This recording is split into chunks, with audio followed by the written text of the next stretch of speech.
세상을 뒤집어 놓은 천재 과학자들, 그들의 업적과 삶과 죽음, 과학의 사람들 격동 500년.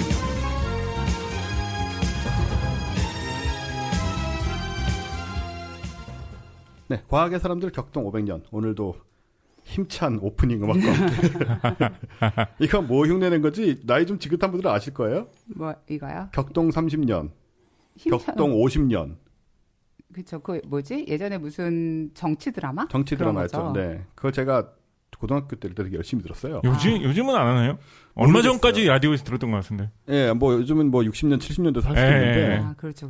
이걸 제가 어릴 때부터 이렇게 열심히 듣고, 그래서 제가 그 우리나라 근대사에 화납니다. 뭐 김재규, 뭐 이런 시절 얘기 있잖아요. 김형욱, 뭐 이런 얘기들. 아, 근데 그때 그분들에 대한 평가가 이미 나왔을 때인가요? 이게 이제 50 때나 그럴 때니까, 50 때만 해도 사실 박정희를 어떻게 보면 박정희가 무너지고 전두환 정권이 들어온 거 아니에요. 그래서 그렇게 호의적이지 않았어요. 박정희 정권에. 그렇구나. 그때 오히려 예. 자기 일을 부각시킨 거고. 네네. 그래서 그런 게 또 가능했고, 뭐 이승만부터 시작했었죠. 정치 드라마들 뭐 제1공화국, 제2공화국 뭐 했던 것들. 그런 걸 제가 열심히 들은 결과 항상 저 소리를 흉내냈어요. 그래서 격동 50년 뭐 이러죠. 이걸로 제가 그때도 언젠가 내가 이걸 활용해서 라디오를 할 수 있지 않을까 생각했는데 하게 되었습니다. 진짜 한 30년 정도 흘러서. 네. 뭐든 배워놓으면 쓸 데가 있다니까요. 네, 그러니까요. 네, 언제나처럼 곽지식 작가님 나오셨고요. 네, 반갑습니다. 곽지식입니다. 네, 근데 저희가 오늘 본 얘기에 들어가기 앞서서 올해도 다시 돌아온 SF 축제 과천과학관에 올해가 이제 2017년이니까 SF 2017이 됐네요. 네, 그렇죠. 예, 그 얘기를 좀 드리려고 하는데. 이 SF 뭐 몇 년 하고 나오는 이 이름을 우리가 지은 거잖아요. 그렇죠. 네. 그때 SF 2014부터 시작해서 2015까지는 저희가 많이 관여를 했었고 2016은 저희가 거의 안 했고 2017에는 저희가 이거 행사를 하고 있지는 않은데 저희들 3명 중에 2명이 그렇죠. 포럼에 참가를 하게 됐습니다. 그리고 그 2명 중에 저는 포함되어 있지 않다는 거. 그렇습니다. 그럼 나머지 2명이 이제 결정이 되는 거죠. 무슨 시상식에서 1명씩 떨어져 나가는 기분이 들어요. 아니, 근데 사실 저는 이 행사를 저희가 할 때나 그렇지 않을 때나 되게 좀 좋아하는 편인데. 저희가 애정이 있죠. 이게. 일단은 컨셉이 되게 좋잖아요. 그러니까 SF라는 어떤 그런 컨텐츠들을 통해서 과학에 대한 얘기들을 하고, 그래서 올해 이제 어떤 행사들이 있는지 좀 찾아봤더니 뭐 이제 뭐 체험 행사 이런 이제 약간 어린이들 와서 같이 시간 보내고 이럴 수 있는 행사들이 있고, 그리고 이제 뭐 포럼처럼 그 SF와 어떤 상상력과 과학을 연결하는 이제 이런 행사들도 있어서 좀 시간 되시는 분들 가보시면 좋지 않을까 생각을 해요. 네, 그리고 이번에 주제가 매년마다 주제가 있어요. 이게 주제가 과학이 도전하는 SF라고 해요. 그러니까 SF의 세계에 과학이 지금 도전하고 있다. 이런 관점을 잡았고 그 외에도 뭐 시네마 토크 있고요. 키즈 시네마 토크 또봇 극장판이 있고 그 다음에 스타워즈 깨어난 포스 꽤 화제작이었는데 그거 이제 시네마 토크 있고 그 다음에 뭐 이런 식으로 이것저것 펼쳐지는 종합적인 축제다라고 보시면 되는데 저 그 스타워즈 깨어난 포스에 대해서 파토님의 비화를 하나 알고 있는데 뭐였죠? 비행기에서 이 영화를 처음 보셨잖아요. 저는 로그원 봤습니다. 로그원 보고 그랬어요. 로그원 보고 펑펑 울었죠. 네. 옆에 보면 뭔가 흐느껴가지고 근데 비행기가 시끄러우니까 사실 흐느끼는 소리 같은 건 잘 안 들리는데 옆에 앉아 있었는데 흐느낀 정도가 아니었어요. 네, 흐느낀 정도가 아니니까 알겠더라고요 옆에서. 네, 로그원을 비행기에서 봤습니다. 저는 못 봤는데 영화가 그렇게 눈물을 흘릴 만한 그런 게 있나요? 네, 꽤 감동적이고 슬프죠. 그리고 제가 굉장히 좋아하는 류의 설정을 다루고 있어요. 그러니까 뒷얘기들. 이름 없는 영웅들의 뒷얘기들이라 스타워즈 좋아하시는 분들은 특히 그 스타워즈의 그 첫 번째 편, 그러니까 에피소드로 따지면 4지만 옛날에 그 옛날 첫 편을 보신 분들은 인상 깊게 보신 분들은 꼭 봐야 된다. 스타워즈 로그원 이거 아니고요. 이거는 깨어난 포스. 그러니까 7편이죠, 7편. 에피소드 7. 저는 이 프랜차이즈의 그 번호를 따라가는 걸 어느 순간 포기한 것 같아요. 잘 이해가 안 되고. 그렇게 복잡하진 않아요. 그런가요? 그러니까 부제들이 또 다 붙어 있는데. 그리고 로그 원이 또 원으로 끝나니까 또 좀 헷갈리는 그런 것도 있고. 그렇습니다. 조금만 노력하시면 극복하실 수 있어요. 아마 이날 가면 그걸 좀 정리해 주시지 않을까 기대를 하면서. 네. 그래서 이제 그런 것들도 있고 또 저희가 나오는 이제 포럼 얘기를 또 드려야 되는데 그 전에 날짜. 이 행사가 SF 2017이 당연히 올해 2017년 10월 31일 화요일부터 11월 5일 일요일까지 총 6일간 펼쳐집니다. 그리고 뭐 과천과학관 전역에서 행사가 이어지고요.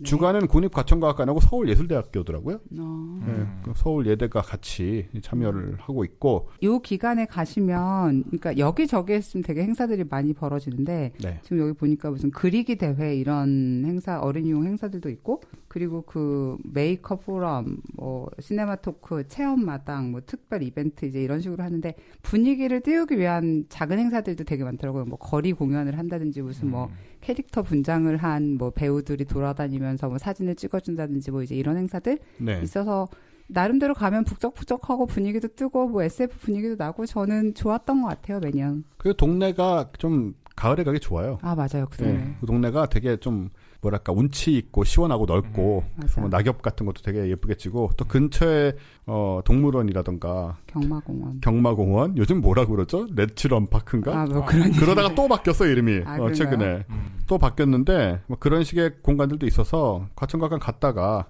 주변에 그런데 돌아보는 것도 괜찮고 사실 과천과학관이라고 하니까 굉장히 사람들이 멀게 느끼시는데 4호선으로 대공원역으로 바로 연결되기 때문에 역에서 나오면 바로 붙어있어요. 들어있어요 안에. 그렇죠. 네, 그러니까 사실 가기도 되게 쉽고 네, 뭐 그렇게 먼 곳이 아니에요 여기가. 그러니까 이번 가을에 또 연인과 함께 또 가족이 함께 아이들과 함께 방문하셔서 재미있는 거 많이 누리시길 바라고 이제 저희 포럼 저희가 직접 등장하는 저와 곽재식 작가님이 직접 등장하는 포럼 얘기를 좀 드려야 되는데 이번 행사에서 이게 또 좀 중요한 무게를 갖고 있어요.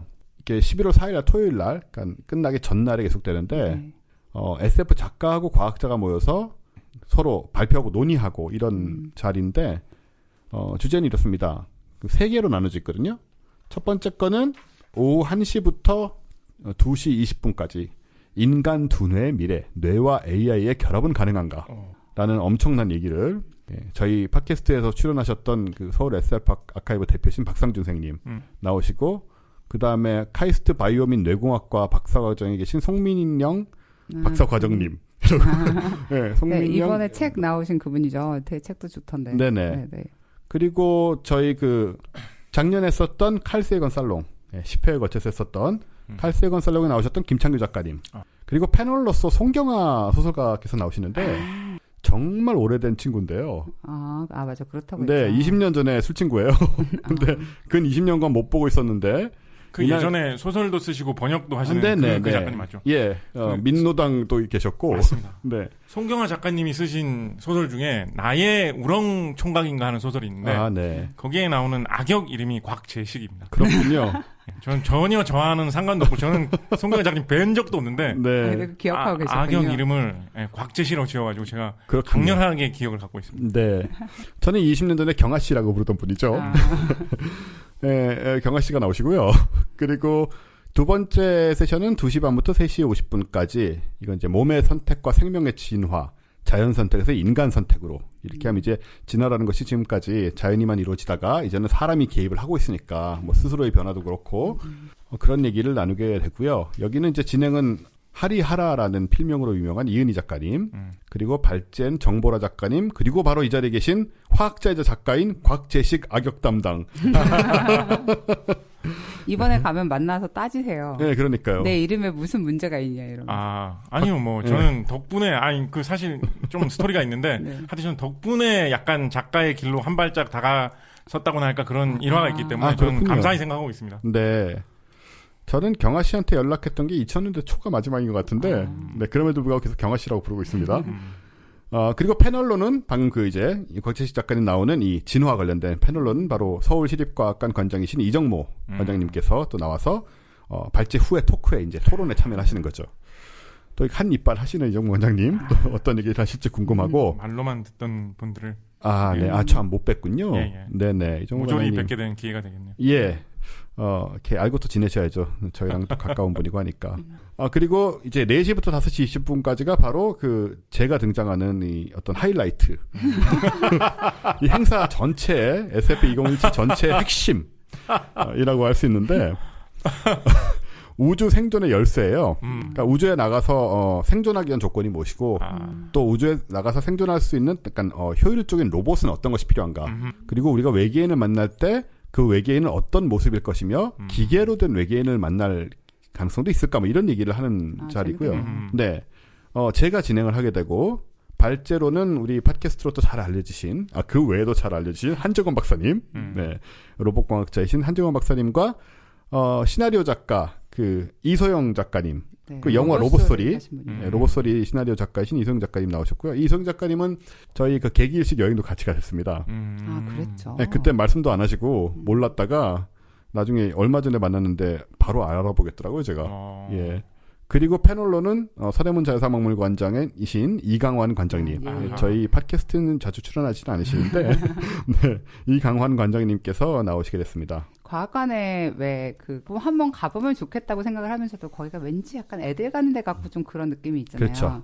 근데 지금 이 포럼 행사를 보니까 그냥 완전히 성인들 토픽이란 생각이 좀 들고. 네, 포럼은 역대 포럼들이 항상 성인들이 많이 오는 자리였어요. 네, 그리고 이제 이렇게 세 개를 일단 한번 이불 밖으로 나가면 네. 1시부터 5시 반 이쯤까지 3개 굉장히 알찬 강연을 들을 수 있으니까 네. 오셔도 괜찮지 않을까 생각이 듭니다.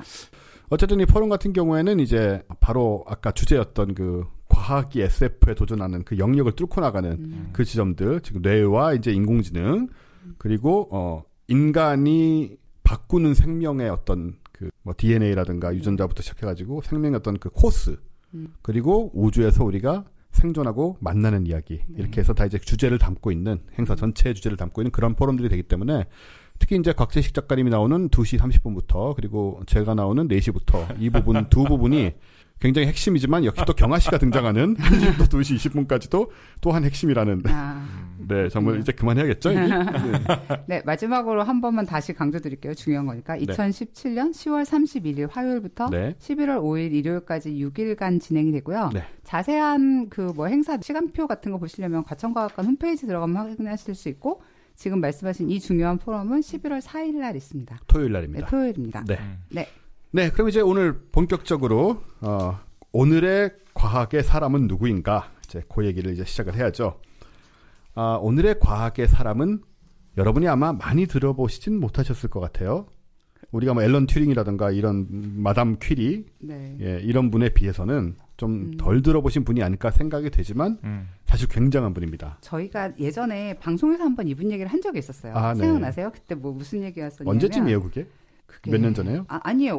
올해 작년 정도였는데 네. 그때 뭐 얘기했었냐면 그 나사의 여성 과학자 한 명이 오바마가 주는 시민 훈장 같은 걸 받았어요. 예, 그런 얘기했었죠. 그때 같이 이제 사후에 취임된 분이 이 그레이스 호퍼 제독이었던 얘기하면서 이름 아직 얘기하는데 해버리면 어떡해요? 그렇군요. 이제 중요하지 않습니다. 아니 심지어 이거는 한 달 전에 했던 얘기라고요. 네, 그렇죠. 네. 네, 그 얘기를 하느라고 한번 잠깐 언급한 적은 있었죠. 네. 그분이 바로 그레이스 호퍼 님이신데요. 님이라고 하니까 좀 그레이스 호퍼 제독님 여사님 선생님입니다. 그레이스 호퍼 1906년 미국 뉴욕 출생, 1992년 사망. 미국의 컴퓨터 과학자이자 미국 해군 제독으로 프로그래밍 언어 코볼의 개발을 주도했다. 프로그램 버그 개념의 창시자로도 알려져 있으며 컴퓨터를 이용한 해군의 탄도 측정 계산기를 제작하는 등의 공로를 세워 미국의 이지스 구축함 중 하나에 호퍼의 이름이 붙여지기도 하였다. 그레이스라는 성함에서 알 수 있듯이 여성이십니다. 1906년에 출생하셔서 92년에 사망하셨으니까는 86세 정도를 사셨고, 근데 이분은 제독이라고 아까 우리가 했는데 군인이잖아요. 그렇죠. 그런 거죠. 맞죠. 예. 근데 프로그래밍 언어 코볼, 우리 옛날에 컴퓨터 하던 분들은 코볼도 압니다. 예, 코볼 포트란. 예, 포트란, 예, 이런 것들. 코볼의 개발을 주도했다고 하시고 버그란 개념을 창시했다라고 이런 분인데, 그러니까 지금 말씀하신 것에 약간 좀 오해들이 있습니다. 설명하면서 제가 풀어드릴게요. 네네. 이게 이제 말하자면 사람들이 제일 많이 하는 이분에 대한 얘기들인 그렇죠. 거죠. 예. 그럼 이제 그레이스 호퍼 제독님의 그 어린 시절부터 한번 얘기를 해볼까요? 그러죠. 아까 근데 말씀하실 때 이지스함에 이름이 붙었다 말씀하셨는데 그 알레이버크급이라고 하죠. 알레이버크급 구축함이라고 하는, 우리가 흔히 이제 이지스함이라고 부르는 그 함종의 이름을 붙이다가 이제 몇 번 한 20번 함쯤 되는 것 같아요. 1호, 2호 이렇게 하다가 20번쯤 됐을 때 이분 이름을 이제 그레이스 하퍼호 이런 식으로 이제 이름을 붙였는데 네. 그게 미 해군 역사상 여자의 이름이 붙은 첫 번째 군함이라고 합니다. 군함으로서. 제가 사실 조사를 한번 해봤어요. 이게 진짜 처음인지 왜냐하면 미국도 해군 역사가 되게 길잖아요. 그래서 찾아봤더니 그러니까 일단은 전체로 따지면 여성이 조금 있기는 해요. 그러니까 일단 1776년에 레이디 워싱턴호라는 배가 있었고요. 그리고 뭐 퀸 오브 프랑스 뭐 이제 이런 배가 이때쯤에 있었고 그리고 뭐 USS 포카혼타스 이런 배가 이제 한국 예인선으로 42년 정도 있었는데 그게 좀 상징적인 이름들이네요. 네, 다. 그렇죠. 네. 그렇기도 하고 이제 본격 전투함이 아닌 거죠. 네. 그리고 45년에 그 힉비 USS 힉비라는 그 배가 있었는데 이분이 누구냐면 그 미 해군 간호단의 설립 멤버라고 하시더라고요. 그래서 이제 이 당시에 이제 어떤 군대에서 여자로서 높이 올라가는 건 대부분 다 간호병과 분들이었고 그렇죠. 그 중에서 좀 이제 되게 많은 그 공로를 세운 걸 제가 봤더니 이분도 좀 굉장하신 분이긴 하더라고요. 그래서 힙비라는 분이요? 힙비요. 힙비. 힙비가 아니고 힙비가 아니라 레나 H 힙비라는 분이 45년에 이제 자기 이름이 붙은 군함이 하나 있었고 그 다음에 97년이니까 사실은 30년간 하나도 없었던 거죠. 근데 이제 말씀하신 대로 군함도 전투함이 있고 그러니까 본격 전투함 중에서 이제 최초라고 말을 바꿔야 되겠네요. 네네네. 우리나라에서는 여자의 이름이 붙은 전투함이 있을까요, 없을까요? 저 조사해 왔습니다. 있을까요, 없을까요? 있어요. 뭐가 있죠? 유관순함이 있죠. 그렇죠. 유관순함이 제가 알기로 올해 얼마 안 되는 것 같아요. 올해에 이제 해군으로 넘어왔다라고 알고 있는데 유관순함이 잠수함이죠. 처음으로 우리나라 해군에서는 이런 뭐 아마 해군에서 운영하는 배 중에서도 뭐 이렇게 물건을 싣고 다니는 배나 뭐 이런 배 중에는 여성의 이름이나 여성 이름하고 비슷한 이름이 붙은 배가 있었을 것 같기도 한데 이런 전투함으로서는 우리나라에서는 유관순함이 첫 번째 배라고 합니다. 네. 어쨌든 중요한 거는 이지스함이란 거는 굉장히 최첨단 전함이죠. 이런 전함에 이제 그레이스 호퍼 님의 이름이 붙어 있고 유관순 누나. 유관순은 이제 영어는 누님이잖아요. 유관순 누님의 이름이 붙어 있다. 유관순함 이런 것도 뭐 성능은 모르겠습니다만 이름만 들으면 되게 강할 것 같은 그런 느낌 아닙니까? 비록 배가 좀 작고 무장이 떨어진다 하더라도 절대 적에게 지지 않을 것 같은 뭐랄까 그런 깡이 느낌? 굉장히 강한 그런 느낌이 듭니다. 유관순 누나는 우리한테 좀 깡의 상징이지 않습니까? 이렇게 깡이란 걸 이렇게 나쁜 뜻으로 듣지 마시고 또 뭐랄까 그 강단, 그렇죠. 강단의 상징이기 때문에 그런 느낌이 있는 것 같고 말씀드리고 싶은 거는 그래서 그런 느낌이라는 거죠. 우리나라에서 처음으로 여자 이름을 붙인 전투함이라고 했을 때 우리는 유관순함 정도 이름 붙였거든요.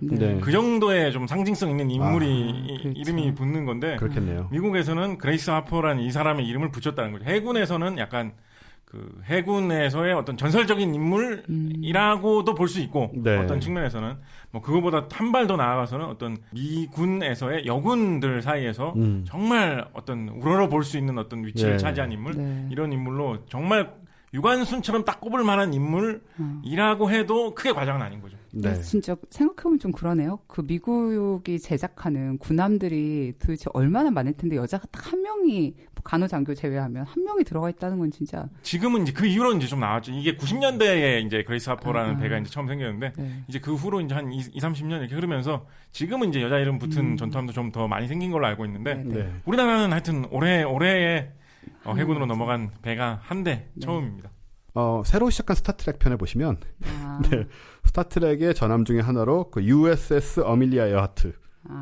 어밀리아 에어하트는 이제 미국 파일럿이었는데 이분이 실종이 되셔가지고 아직도 그 실종된 그 이유도 모르고 뭐 시신도 못 찾고 그래서 굉장히 그 미국 쪽에서는 좀 뭔가 중요한 그런 미스테리를 가지신 분이거든요. 그래서 그냥 그게 생각났어요. 23세기죠. 23세기에는 여성의 이름으로 전함 이름이 많이 붙는 것 같다. 그렇게 드리고. 근데 이분이 뭐 이렇게 사신 걸 보면 뭔가 좀 독특한 배경 같은 게 있나요? 출생을 보면 그렇게 뭐 독특할 것까지는 없습니다. 굳이 연관점을 찾자면 이분의 증조 할아버지, 그러니까 친증조 할아버지 아닌 것 같고요. 미국 남북전쟁 당시에 해군 제독이었어요. 뭐 크게 그 관련이 있다고 해야 될지 모르겠어요. 관련이 아주 없지는 않겠죠. 뭐 그런 이야기를 전에 들었으면, 뭐 어릴 때부터 그런 말을 들었으면 약간 뭐 해군에 대해서 가깝게 느낀다, 뭐 이런 게 좀 있었을 수는 있을 테니까. 그런 정도 외에는, 큰 그거는 없을 것 같은데 일단, 아까 말씀하신 대로 1906년생으로 태어났고, 이분은 미국 뉴욕에서 태어났습니다. 그래서 어릴 때 계속 뉴욕에서 살았고, 그러니까 뉴요커죠, 이분도. 살았고, 그 센트럴 파크의 서쪽 지역, 요쪽 지역에서 좀 많이 놀았다고 그 맨하탄에 살았군요. 그렇다고 합니다. 그러니까 혹시 뉴욕에 놀러 와서 그쪽 지역을 다니신다고 하면 거기에 어린 호퍼가 그 지역에서 어릴 때 꿈을 키웠던 곳이다라고 생각해 보셔도 되겠죠. 뉴욕 정신없는 그 맨하탄에서 별로 안 떠오를 것 같아요.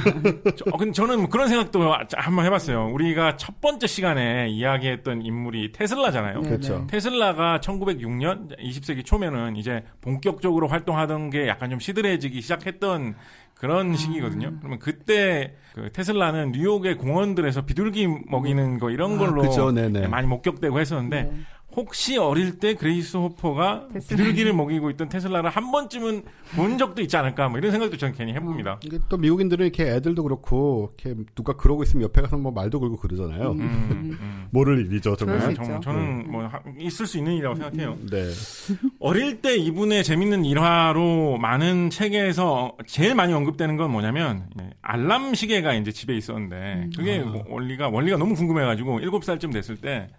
그건 한번 뜯어보고 싶었다고 해요. 어린 애들은 그런 경우 많이 있잖아요. 그쵸. 뜯어보고 싶었다고 해요. 그때는 되게 고가의 물건이었을 텐데요. 이게. 아무래도 좀 그랬겠죠. 그래서 그 부모님께서 하나를 이렇게 주면서 한번 뜯어봐라라고 했는데 그래서 그레이스 호퍼가 7살 때였다고 해요.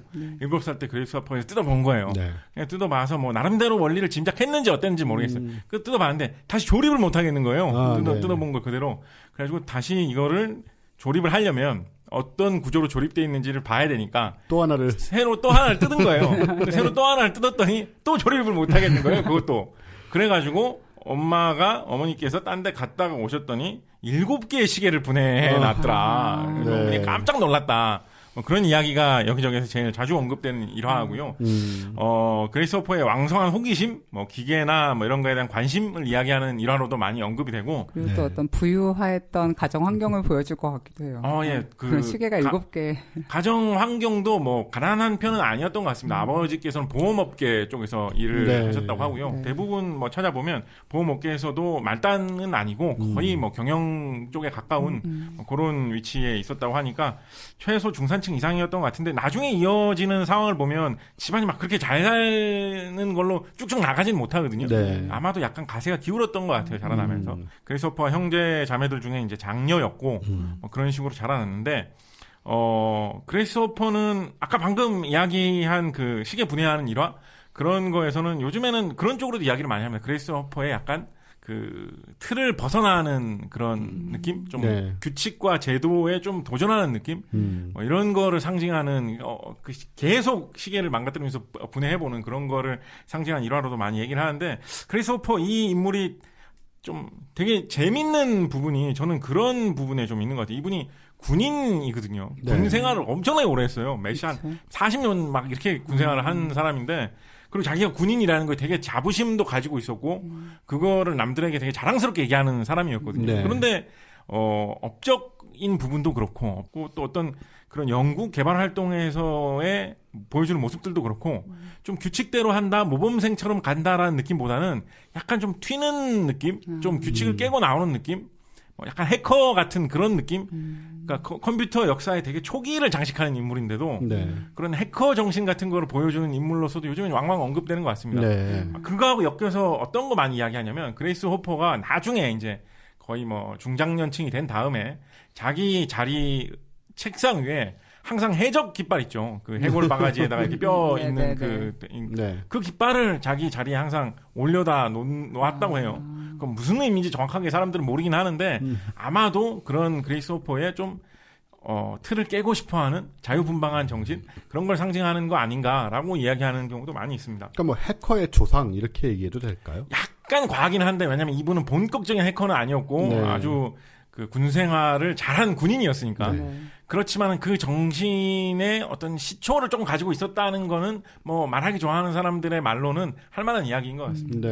이분이 그레이스 호퍼가 직접 한 얘기 중에 언급한 걸 보면 어릴 때 아버지가 자기한테 이렇게 많이 배워야 된다. 학문에 대해서 관심을 가질 필요가 있다. 이런 거를 많이 좀 이야기해 준 인물로 종종 언급할 때가 있는데요. 그러니까 아버지로부터 어떤 그런 좋은 영향을 받아서 자기가 열심히 공부도 할 수 있었고 그 후로도 계속 이런 기술 분야에서 과학 분야에서 열심히 할 수 있었다 이런 얘기를 좀 한 적이 있는데 실제로 그레이스 호퍼가 활동하던 시절만 해도 여자들이 고등교육을 받는다라는 게 약간은 좀 그렇죠. 예, 좀 저할 때였고 더군다나 뭐 어떤 전문가로서 박사로서 교수로서 계속 성공해 나간다라는 거는 상당히 드문 그런 상황이었기 때문에 아무래도 그런 쪽에 대해서 아버지께서 이렇게 용기를 준 것들이 도움이 되는 면이 있었다 뭐 이런 말도 있고요. 한편으로는 그레이스 호퍼의 어머니가 어린 시절에 자기도 공부를 더 많이 하고 싶고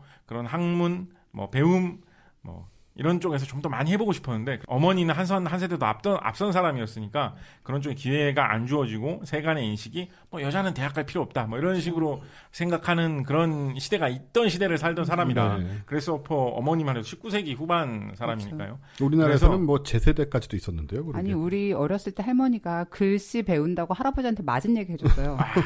진짜로. 그 할머니보다 아마 그레이스 호퍼 할머니가 오히려 더 나이가 많을 거거든요. 네. 그러니까 그 정도 시대가 있던 분이니까 이 그레이스 호퍼 어머니가 자기 딸한테 너는 내가 못하던 거를 뛰어넘어서 자유롭게 네 꿈을 펼쳐라 이런 정신을 많이 불어 넣어줬던 것도 도움이 됐다 이런 식의 언급도 한 적이 있다고 합니다.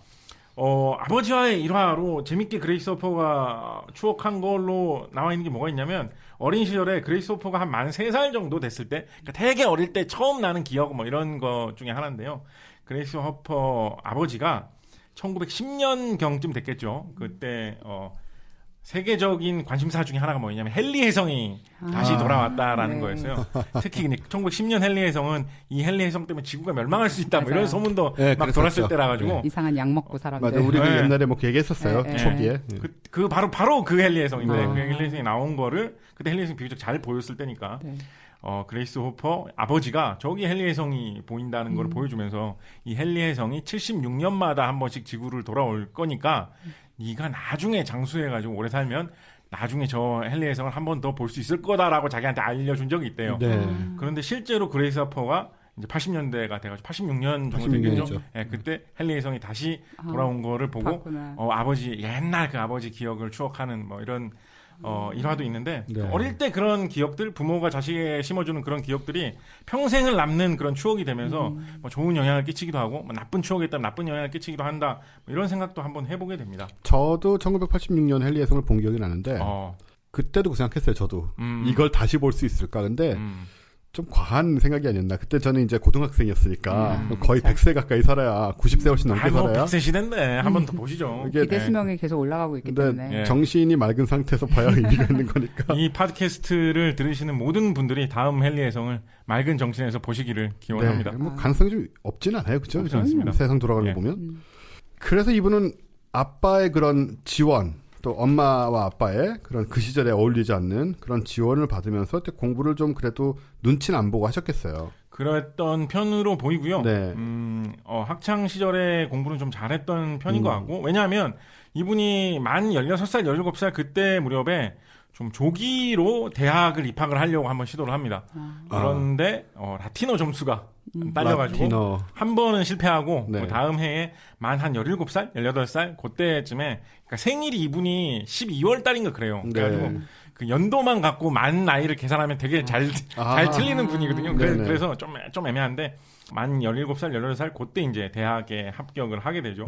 그렇게 해서 입학한 대학이 미국의 요즘 한글 표기로 자주 쓰이는 표기대로 읽으면 바사 대학이라는 학교인데 당시엔 여대였어요. 지금은 이제 공학으로 바뀐 걸로 알고 있는데 당시에는 여대였고 당시에 뭐 여학생들이 가는 여대로서는 굉장히 좋은 학교로 이름나 있었으니까 이 대학에 입학을 해서 수학하고 물리학을 공부하면서 이제 학사 과정을 밟았고요.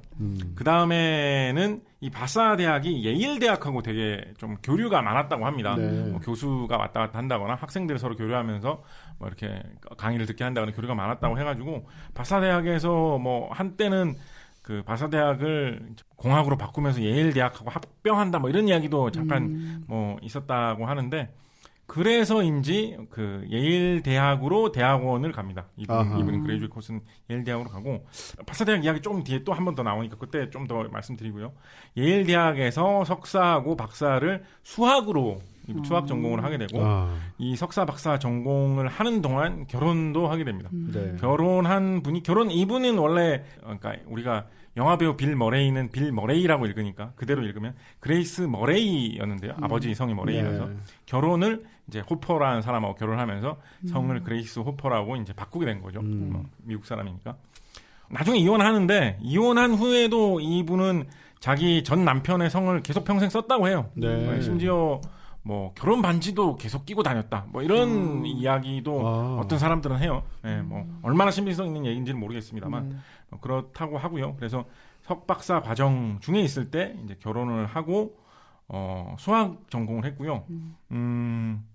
조금 그냥 뭐 얘기 나온 김에 하나 말씀드리면 이분이 대학원 시절에 지도 교수가 오레 교수, 그러니까 그 노르웨이 출신의 수학자인 오레 교수라는 분인데 이분 혹시 그 컴퓨터나 수학 전공 이런 거 하시다 보면 가끔 교과서에 이름 보이시는 분입니다. 오레 교수라는 분인데 그래프 이론 뭐 이런 쪽으로 유명하셨던 분인데 약간 학구적인 이야기를 하자면 그래프 이론이라는 거는 이제 수학에서 말하는 그래프라는 거는 어떤 점과 선의 연결로 표현할 수 있는 정보 이런 것들을 그래프라고 부르거든요. 예를 들면 뭐 지하철이나 버스 노선도 같은 것들 혹은 어떤 뭐 조직의 조직도 같은 것들 뭐 이런 것들을 수학에서는 그래프라고 하는데 그 그래프를 어떻게 다루는가 그 그래프를 어떻게 분석할 수 있는가 이런 걸 다루는 이론이 그래프 이론이죠. 그러니까 가장 뭐 그래프 이론의 흔하고 쉽게 느껴지는 응용 분야 이런 거를 따진다고 하면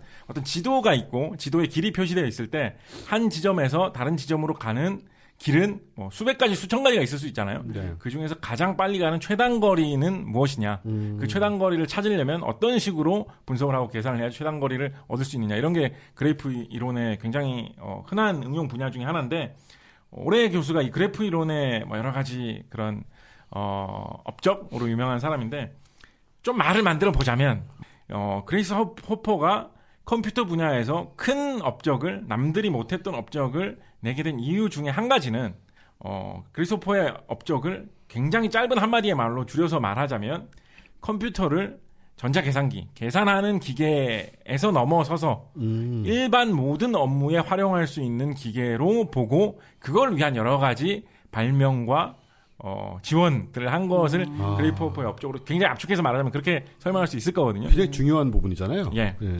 이렇게 말하면 약간 좀 그 아이러니한 느낌도 드는데 수학자였기 때문에 도리어 컴퓨터를 계산의 도구가 아니라 여러 가지 다른 정보를 처리할 수 있는 기계, 일반 업무에서 사용할 수 있는 기계로 볼 수 있지 않았나 뭐 이런 생각도 말해 봅니다. 예를 들어서 아마 그런 생각은 바로 할 수 있었을 거예요.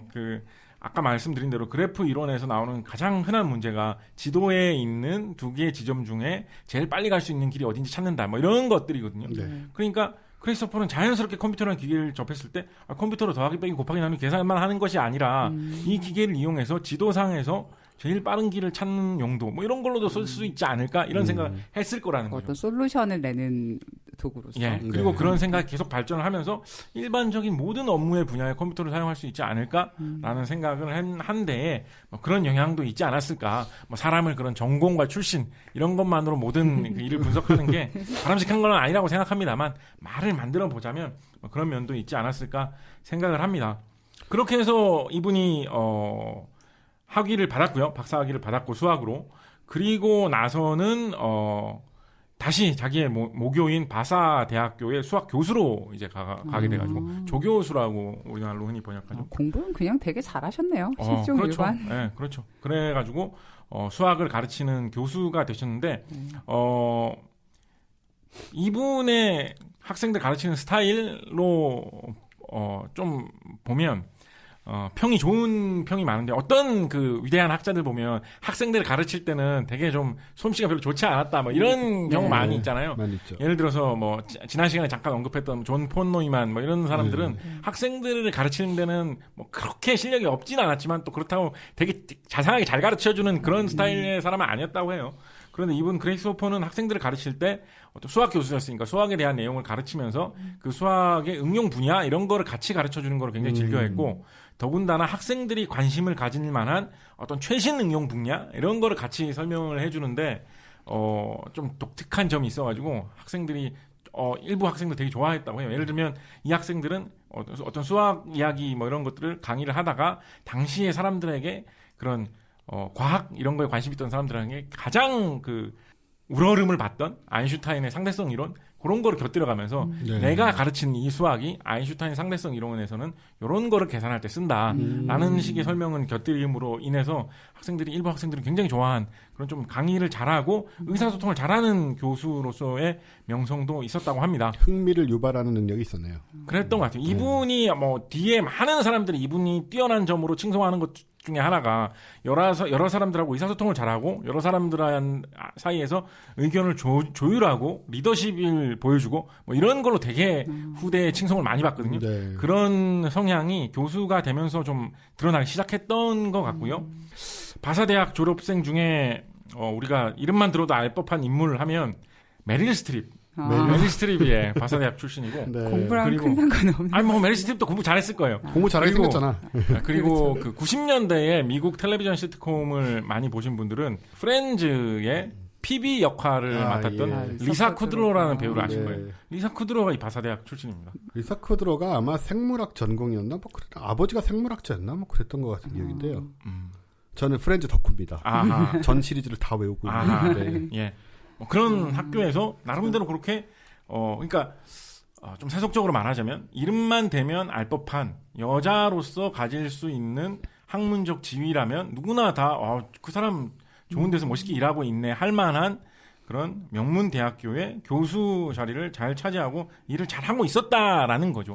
그러다가 이분이 갑자기 1941년에 태평양 전쟁이 발발하면서 미국이 세계 제2차 대전에 참전하면서 갑자기 이분이 무슨 생각을 했는지 군에 입대를 하는 그런 결심을 하게 돼요. 그러니까 교수를 하다가 갑자기 군인이 된 거잖아요. 지금. 그런 거죠. 네, 그런 거죠. 그런 생각을 하게 돼요. 그래서 사실 이 부분이 본인도 좀 모르겠어요. 제가 읽기에는 이분은 현대, 그러니까 컴퓨터 시대에까지 활동을 쭉 하신 분이에요. 장수를 하셔가지고. 이분은 1906년생이니까, 앨런 튜링보다도 나이가 5-6살 많으신 분이에요. 그러네요. 근데 앨런 튜링은 2차 대전이 끝나고 나서 암호해도 막 공헌하고 나서 그런 다음에 얼마 안 돼서 50년대에 세상을 떴잖아요. 네. 근데 이분은 컬러 텔레비전 시대까지 사셔가지고 이분이 직접 대중 강연을 하는 영상 이런 게 컬러로 다 남아있어요, 지금. 네. 그런 거를 보면 되게 가까이 있는 인물인데 이분이 그런 영상을 보면 제일 좀 설명을 얼버무리고 넘어가신다 싶으신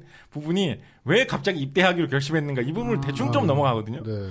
저도 사실 왜 입대하기로 결심했는지 잘 모르겠어요. 아마 제가 생각하기에는 당시에 2차 대전이 발발하고 미국이 2차 대전에 참전할 때 그때 좀 사회적으로 남녀를 떠나서 전쟁에 뭔가 공헌을 해야 되겠다 이런 분위기도 좀 있지 않았나 뭐 그런 생각도 좀 해봅니다. 왜냐하면 2차 대전 당시에 남자뿐만 아니라 여자들의 어떤 활발한 참여, 성평등에 대한 관념의 변화 이런 게 전쟁을 계기로 되게 크게 이루어졌다 뭐 이런 얘기들도 많이 있거든요. 네, 되게 유명한 포스터 있잖아요. 리베공 로지라는 그 파란색 셔츠 입은 여자가 이렇게 아이캔 위켄드 이렇게 하고 이렇게 팔 이렇게 들어 머리에 이렇게 빨간 수건 같은 거 이렇게 쓰고. 그래서 그 포스터가 2차 대전 중에 여성들 이제 말하자면 뭐 조선소 이런 데서 일하러 신청하라니까 말하자면 뭐라고 해야 되지? 그러니까 징병 포스터처럼 처음에 만들어졌다고 하더라고요. 그래서 이제 그때 당시에 뭐 당연히 일단 초반에는 당연히 뭐 여성을 징집하거나 하지는 않았었는데. 나중에 뭐 사람들 자꾸 일단은 너무 모든 게 부족해 했잖아요. 인력도 그렇고 리소스도 그렇고 그러니까 이제 말하자면 블루 컬러 노동에 여성들이 동원이 되거나 혹은 직접 군대에 가거나 이런 일들이 이제 계속 있었었죠. 근데 1943년이면 이분이 1906년생이니까 37세. 네. 나이도 많으신 거예요 지금. 그렇죠. 네. 그러네요. 그래서 이분이 처음 군 입대를 결심하신 게 30대 중반에 교수를 하다가 갑자기 군대에 입대하겠다라고 해군에 입대를 하려고 생각을 했는데 아마 군 중에서도 해군을 고른 거는 앞서 얘기했던 그 중조부의 영향이 간접적인 영향이 있지 않았을까 그런 생각도 좀 해보긴 합니다만 입대를 했는데 처음 입대했을 때 거절당했다고 해요. 일단은 첫 번째 이유는 뭐냐면 아까 말씀하신 나이가 너무 많다. 나이 제한에 일단 걸린 거예요. 30대 네. 중반에 신병이 될 수는 없다. 걸린 거예요. 이번에 이제 장교가 되기 위해서 지원을 했는데 우리나라에서도 아마 30대 중반에 장교가 그렇죠. 될 수 있는 길이 없을 거예요. 네. 지금 현재 거기 걸렸어요. 또 한 가지 걸린 게 뭐냐면 체중 미달로 걸렸어요. 키는 좀 큰데 당시에 체중이 너무 적게 나와가지고 네. 체중 미달로 걸렸어요. 그리고 또 한 가지 걸린 게 뭐냐면 수학 교수라는 직군은 굉장히 그 전쟁과 나라의 미래를 생각할 때 중요한 직업이기 때문에 이런 직군에 있는 사람들은 군인이 돼가지고 함부로 싸우면 안 된다라고 해가지고 가능한 한 군대로 안 보내는 방향으로 정책을 운영하고 있었거든요. 그래서 체중, 나이, 직업 세 가지에 걸려가지고 징집이 아니라 자원할 수 없다라는 네. 그런 결과를 얻었어요. 근데 그게 들어갔네요 또. 네, 그런데 이분이 과감하게 계속 지원을 시도를 해가지고 네. 그런 조항을 이용한 뭔가 이런 경우에는 예외적으로 허용한다. 이런 경우에는 예외적으로 허용한다. 이런 거를 삿사치 조항을 뒤져가지고 그 세 개를 다 피해갈 수 있는 방법을 찾아내가지고 진짜 가고 싶었나 봐요. 네, 지원을 한 거예요. 네. 그리고 그 당시에 어떤 미국 분위기를 보여준다는 이런 생각도 들어요. 미국 뭐 약간 홍보용으로 만든 것도 있겠지만 그 후에 나온 뭐 미국 영화라든가 뭐 만화라든가 소설이라든가 이런 걸 보면 이런 식으로 군대에 갈 수 없게 면제된 사람들이 군대에 되게 가고 싶어하는 걸 다룬 영화 이런 것들이 제법 있거든요. 네. 그래서 그때 당시 미국 분위기가 좀 그런 면도 있지 않았나 이런 생각도 좀 해봅니다. 네, 그런 캠페인들도 아까 말씀드렸던 것처럼 되게 많았고 실제로 사람들도 꽤 많이 갔다고 하더라고요. 2차 대전 중에. 그러고 이제 말하자면 전쟁 중엔 진짜 여자들한테 절대 돌아가지 않던 일들 이런 것들이 돌아가는데 그 미국에 되게 유명한 그 여성 조종사 그 부대 있잖아요. 와스프라고 불리던 그분들에 대한 예전에 영화를 한번 본 적이 있었는데 그게 뭐더라? 그러니까 위민 에어포스 서비스 파일럿츠. 그래서 와스프라고 불리던 분들인데 벌 이런 뜻 아닌가요? 와스프면? 와스프는 또 화이트 앵글로 섹슨 프로테스탄트라는 네. 그래서 그분들의 뭐 이제 이것도 뭐 선전용인지 지금 판단을 하면은 정확히 이제 뭔지는 좀 잘 모르겠는데 꽤 많은 분들이 그 참여를 했었었고 그 1943년에는 여군이 100만 명까지 이르렀대요. 그러니까 전체 전장에서 생각보다 굉장히 많았고 정규군의 한 8%에서 10% 정도 이 정도 여자분들이 했었다고. 그리고 이제 사실 그 그레이스 오퍼 제도 같은 경우도 마찬가지지만. 그러니까 뭐 군사나 기술 관련 업무들에서 그러니까 왜냐하면 비전투병으로 많이 투입이 됐잖아요. 그래서 이제 뭐 기술직이라든지 그러니까 뭐 예를 들어 레이더 기술, 뭐 컴퓨터 그 전에 그 수학자 뭐라고 해야 되지? 인간 컴퓨터라고 불리우던 그런 분들이 초기 프로그래머 그러니까 계산원 출신들이 많이 투입이 돼서 프로그래머 역할들을 해주기도 했었고 그런데 이제 되게 안타까운 거는 이렇게 전쟁이 끝나잖아요. 근데 이분들이 그 다시 가정으로 돌아가라는 캠페인이 막 진행이 되고 미국 의회에서 그 전쟁 기간 동안에 지원된 타가 시설들 있잖아요. 왜냐하면 다 맞벌이를 하러 나가든지 뭐 군대에 가든지 하면 애를 누가 봐줘야 되니까 이 타가 시설들을 그 전쟁이 끝난 다음에 다 폐쇄를 해버린 거예요. 그러고 이제 나라에선 또 한편으로는 여자들은 이제 다시 가정으로 돌아가라라는 막 이제 이런 캠페인들을 하고 특히 러시아 같은 경우에는 왜 되게 유명한 저격수들 막 이런 언니들도 되게 많았잖아요. 뭐 유명한 사람들 파블리첸코 뭐 이제 뭐 300명 막 넘게 이렇게 하고 막 사격 교관으로 됐던 막 이제 이런 분도 계시는데 전쟁 직후에 그 스탈린이 되게 정리하고 얼마 안 돼서 여자들은 다시 여자처럼 입으라 이제 이런 교실을 막 내리고 그랬다고 해요.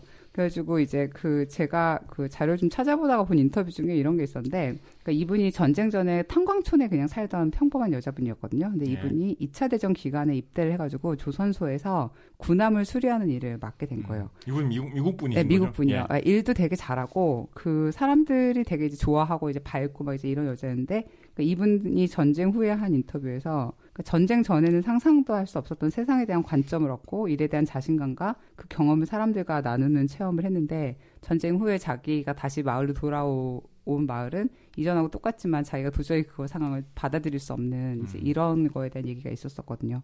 그래서 이제 어쨌든 여자분들이 이 시기에 얻은 뭐 어떤 넓은 관점이라고 해야 되나 뭐 그런 자신감들 이런 게 이제 이후에 뭐 여성 운동에 또 상당히 큰 영향을 미치기도 하고 그랬을 것 같아요.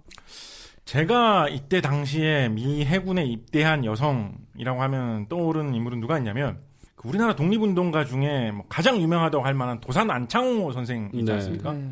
도산 안창호 선생이 미국에 한때 건너가 있었죠. 그리고 자식들은 미국에서 쭉 살았는데 따님 중에 안수산 선생이라고 있습니다. 안수산 선생. 이분이 아마 대학 졸업하자마자일 거예요. 20대 초반 나이에 미 해군에 입대를 해가지고 미 해군에 제가 알기로는 그 암호해독 내지는 그런 정보부대에서 일을 했다고 합니다. 그러니까 뭐 말을 꾸며보자면 그레이스 호퍼와 안수산은 2차 대전에 같이 미 해군에서 참전한 전우인 거죠. 그렇죠. 네. 안수산 선생은 아까 말씀하신 대로 전쟁이 끝나고 나서는 이제 군에서는 전역을 했는데 대위로 전역했다든가 그런 걸로 알고 있어요. 전역 후에도 그 경험을 살려가지고 미국의 정보기관에서 이제 민간인 요원으로 계속 쭉 한참 동안 일을 했다고 합니다. 그래서 뭐 미국으로부터 뭐 이런 상 뭐 이런 것도 좀 받았었고 안수산 여사는 100세까지 장수를 하셨기 때문에 재작년까지 생존해 계셨습니다. 아, 그러셨죠. 예. 예. 약간 좀 정보전 같은 그런 느낌이 있잖아요. 그리고 되게 저는 가깝다는 그런 생각도 들어요. 맞아요. 예. 뭐 2차 대전에 참전해서 뭐 이런 공을 세운 그런 그레이스 호퍼 이야기를 우리가 지금 하고 있지만 우리나라 독립운동가의 딸도 일본하고 싸우기 위해서 미 해군에 입대를 해가지고 같이 싸운 거죠. 되게 가까운 그런 전쟁이었다라는 생각도 드네요. 결국은 이분도 전공이 전공이니까 그냥 뭐 장교로 들어가서 아무 일이나 하진 않으셨을 것 같고 이쪽으로 가셨겠죠. 그래서 뭐 여러 사람들이 이런 식으로 생각을 해요. 이분이 이제 수학 전공이고 했으니까 앨런 튜링처럼 뭔가 암호해독하는 부대 뭐 이런 데 가게 되지 않았을까? 뭐 이런 식으로 생각을 많이 했었다고 하는데 이분은 이제 군 장교가 되는 거니까 일단 훈련을 받았겠죠, 그죠? 네. 훈련 받는 그 동안이 상당히 혹독했다고 합니다. 뭐 장난은 아니니까 군대가. 네. 더군다나 자기가 아까 말씀하신 대로 30대 중반에 군대에 입대하기 더 자원한 거예요. 그러니까 딴 이제 그 군 입대한 훈련병들하고 나이 차이가 뭐 10살씩 사관 후보생이라고 해야 되나요? 이분은 장교가 되기 위해서 입대했으니까 10살 정도씩 차이가 나는 거예요. 이런 사람들하고 같이 훈련을 받고 같은 막상에서 잠을 자고 이렇게 하면서 훈련을 받았으니까 상당히 좀 힘들었던 그런 훈련이었는데 아마도 이분은 원래 대학 교수하던 사람이고 하니까 그런 암호해독 부대 뭐 이런 데로 가지 않을까라고 생각을 했는데 이분은 상당히 엉뚱하게도 자기가 뭘 하게 될지 몰랐었다고 해요. 배치될 때까지. 배치되는 장소가 하버드 대학교로 가라. 하버드 대학교로 갔대요. 그래 하버드 대학교로 가가지고 자기가 배치받은 장소에 가보니까 거기에 지금 흔히 말하기로 하버드 마크 1이라고 불리우는 일종의 컴퓨터죠. 지금 우리가 말하는 컴퓨터가 개념이 약간 다릅니다만 컴퓨터가 설치가 돼 있고 여기가 네가 싸울 곳이다라는 이제 명령을 받아가지고 거기에 배치가 됐던 거죠. 이 하버드 마크 1은 전자식 컴퓨터는 아닙니다. 그러니까 뭐 통상적으로 이야기하기에 현대적인 컴퓨터라는 거는 전자식 방식을 이용해가지고 돌아가는 계산하는 장치를 말하기 때문에 하버드 마크 1은 거기에는 속하지 않는다고 볼 수 있어요. 그러니까 초기의 컴퓨터 이런 거라고 말하기 약간 무리가 있을 수도 있는데 어쨌거나 뭐 자동으로 계산을 해주는 장비예요. 그러니까 넓은 의미로 말하면 컴퓨트하는 장비니까 컴퓨터라고 부를 수 있겠죠.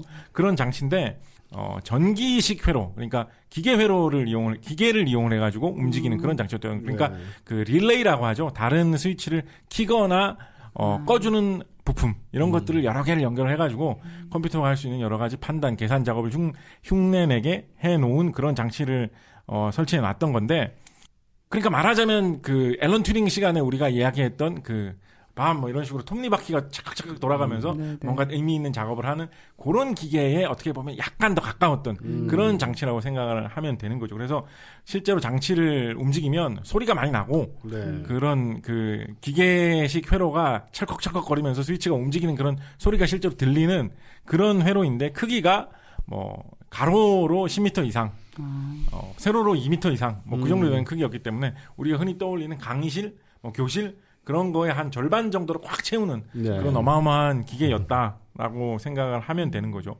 그리고 이 기계에 그레이스 하퍼가 배치가 돼가지고 이 기계는 계산을 할 수 있는 기계니까 이걸 이용해서 우리 군사 목적으로 필요한 계산을 여러 가지를 하는 게 너의 임무다. 이런 식으로 이제 주어졌던 거죠. 그래서 전 배를 탄 줄 알았는데 그런 건 아니었어요. 그런 건 아니에요. 하버드 대학교에서 계속 있었습니다. 그래서 하버드 대학교에 이 하버드 마크 1이라는 컴퓨터가 설치되어 있던 그 방에서 그레이스 하퍼는 전쟁을 치렀던 거고요. 일을 했던 거고 당연히 전시기 때문에 이런 장비를 최대한 효율성 있게 사용을 해야 될 거잖아요. 그래서 이 하버드 마크 1 컴퓨터는 24시간 뭐 휴일 없이 계속 가동이 됐고 거기에 그레이스 하퍼는 계속 달라붙어가지고 일을 했던 거고 기계 옆에서 잠을 자고 뭐 이랬던 적도 뭐 수도 없이 많았다고 합니다. 그런 식으로 일을 했다고 합니다.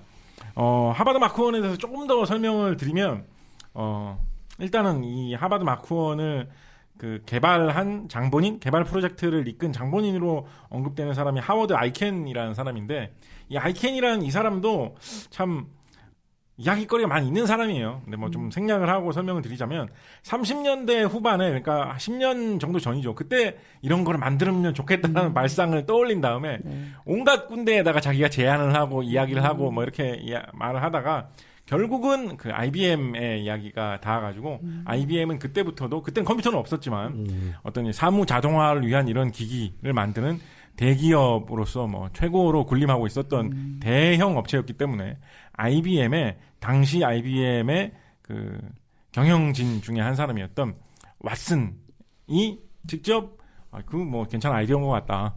계산해주는 기계, 전기로 계산해주는 기계 한번 만들어 보자라고 승인을 해줘가지고 이 하버드 마크원이라는 컴퓨터를 개발을 하게 됐다고 합니다. 우리 저기 왓슨 하면 인공지능 프로그램으로도 요즘에 많이 알려져 있잖아요. 네, 제퍼디에서 이겼던 그 왓슨이죠. 그렇죠. 네. 예. 그 왓슨이 그때 당시 IBM 그 경영자의 이름을 따온 거죠. 그렇군요. 예. 그렇게 해서 아이켄 이 사람도 이 무렵에는 이제 그 해군 신분이었어요. 해군 신분이었고 이 호퍼의 직속 상관이었기 때문에 이 아이켄이 만든 그 팀 부대의 일원으로 이제 호퍼가 일을 했던 거죠. 조금 이런 건 너무 사소한 상식이긴 한데 그래도 뒤에 어떻게 군생활을 했길래 호퍼는 이럴 수가 있지라는 그런 생각을 조금 의문을 풀어드리게 설명을 드리면 그레이스 호퍼가 입대한 부대는 그 네이비 리저브라고 해가지고 우리나라에 굳이 대응을 시키자면 예비군하고 비슷한 조직입니다. 근데 당시는 전시니까 예비군으로 다 싸우고 있었죠. 그러니까 좀 특이한 상황인 거예요. 그리고 미국은 군부대 제도가 우리나라는 일단 현역에서 열심히 뭐 이렇게 복무를 한 다음에 전역을 하면서 예비군으로 편입이 되는 뭐 이런 식으로 이제 군사 제도가 운영이 되고 있잖아요. 근데 미군은 입대를 예비군으로 입대를 할 수가 있어요. 나는 예비군으로 입대를 해가지고 예비군 훈련만 받으면서 그냥 이 신분을 계속 유지하겠다. 실전이 나면 이제 열심히 싸우겠다. 뭐 이런 식으로 할 수 있어요. 그런 했기 때문에 한국 예비군하고 딱 일치되어 있는 제도는 아닌데 어쨌거나 그 네이비 리저브로 입대를 했었고 이 아이켄도 네이비 리저브에서 입대한 장교였습니다. 그렇게 했기 때문에 이제 뒤에 이어지는 경력이 계속 유지가 될 수가 있었던 거죠. 그 마크원 이야기 조금 더 해드리면 그때 아까 막 철컥철컥 돌아가는 그런 스위치 뭐 이런 게로 구성되어 있는 컴퓨터다 말씀드렸잖아요. 그런 부품이 한 3,500개 정도가 이제 붙어 있는 그런 장치였다고 해요.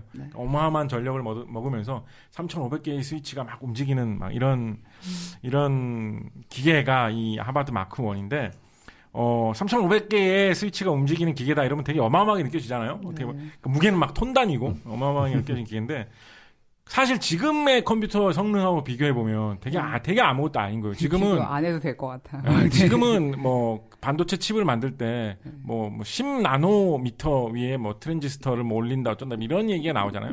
그래서 지금의 컴퓨터의 성능하고 비교를 해보면, 뭐, 1000만 배? 막 이런 단위로 차이가 나는 그러니까 그런 어떤 속도 뭐 이런 걸로 비교를 한다 그러면 뭐 100억 배 뭐 이런 식으로 차이가 날 만한 그런 기계거든요.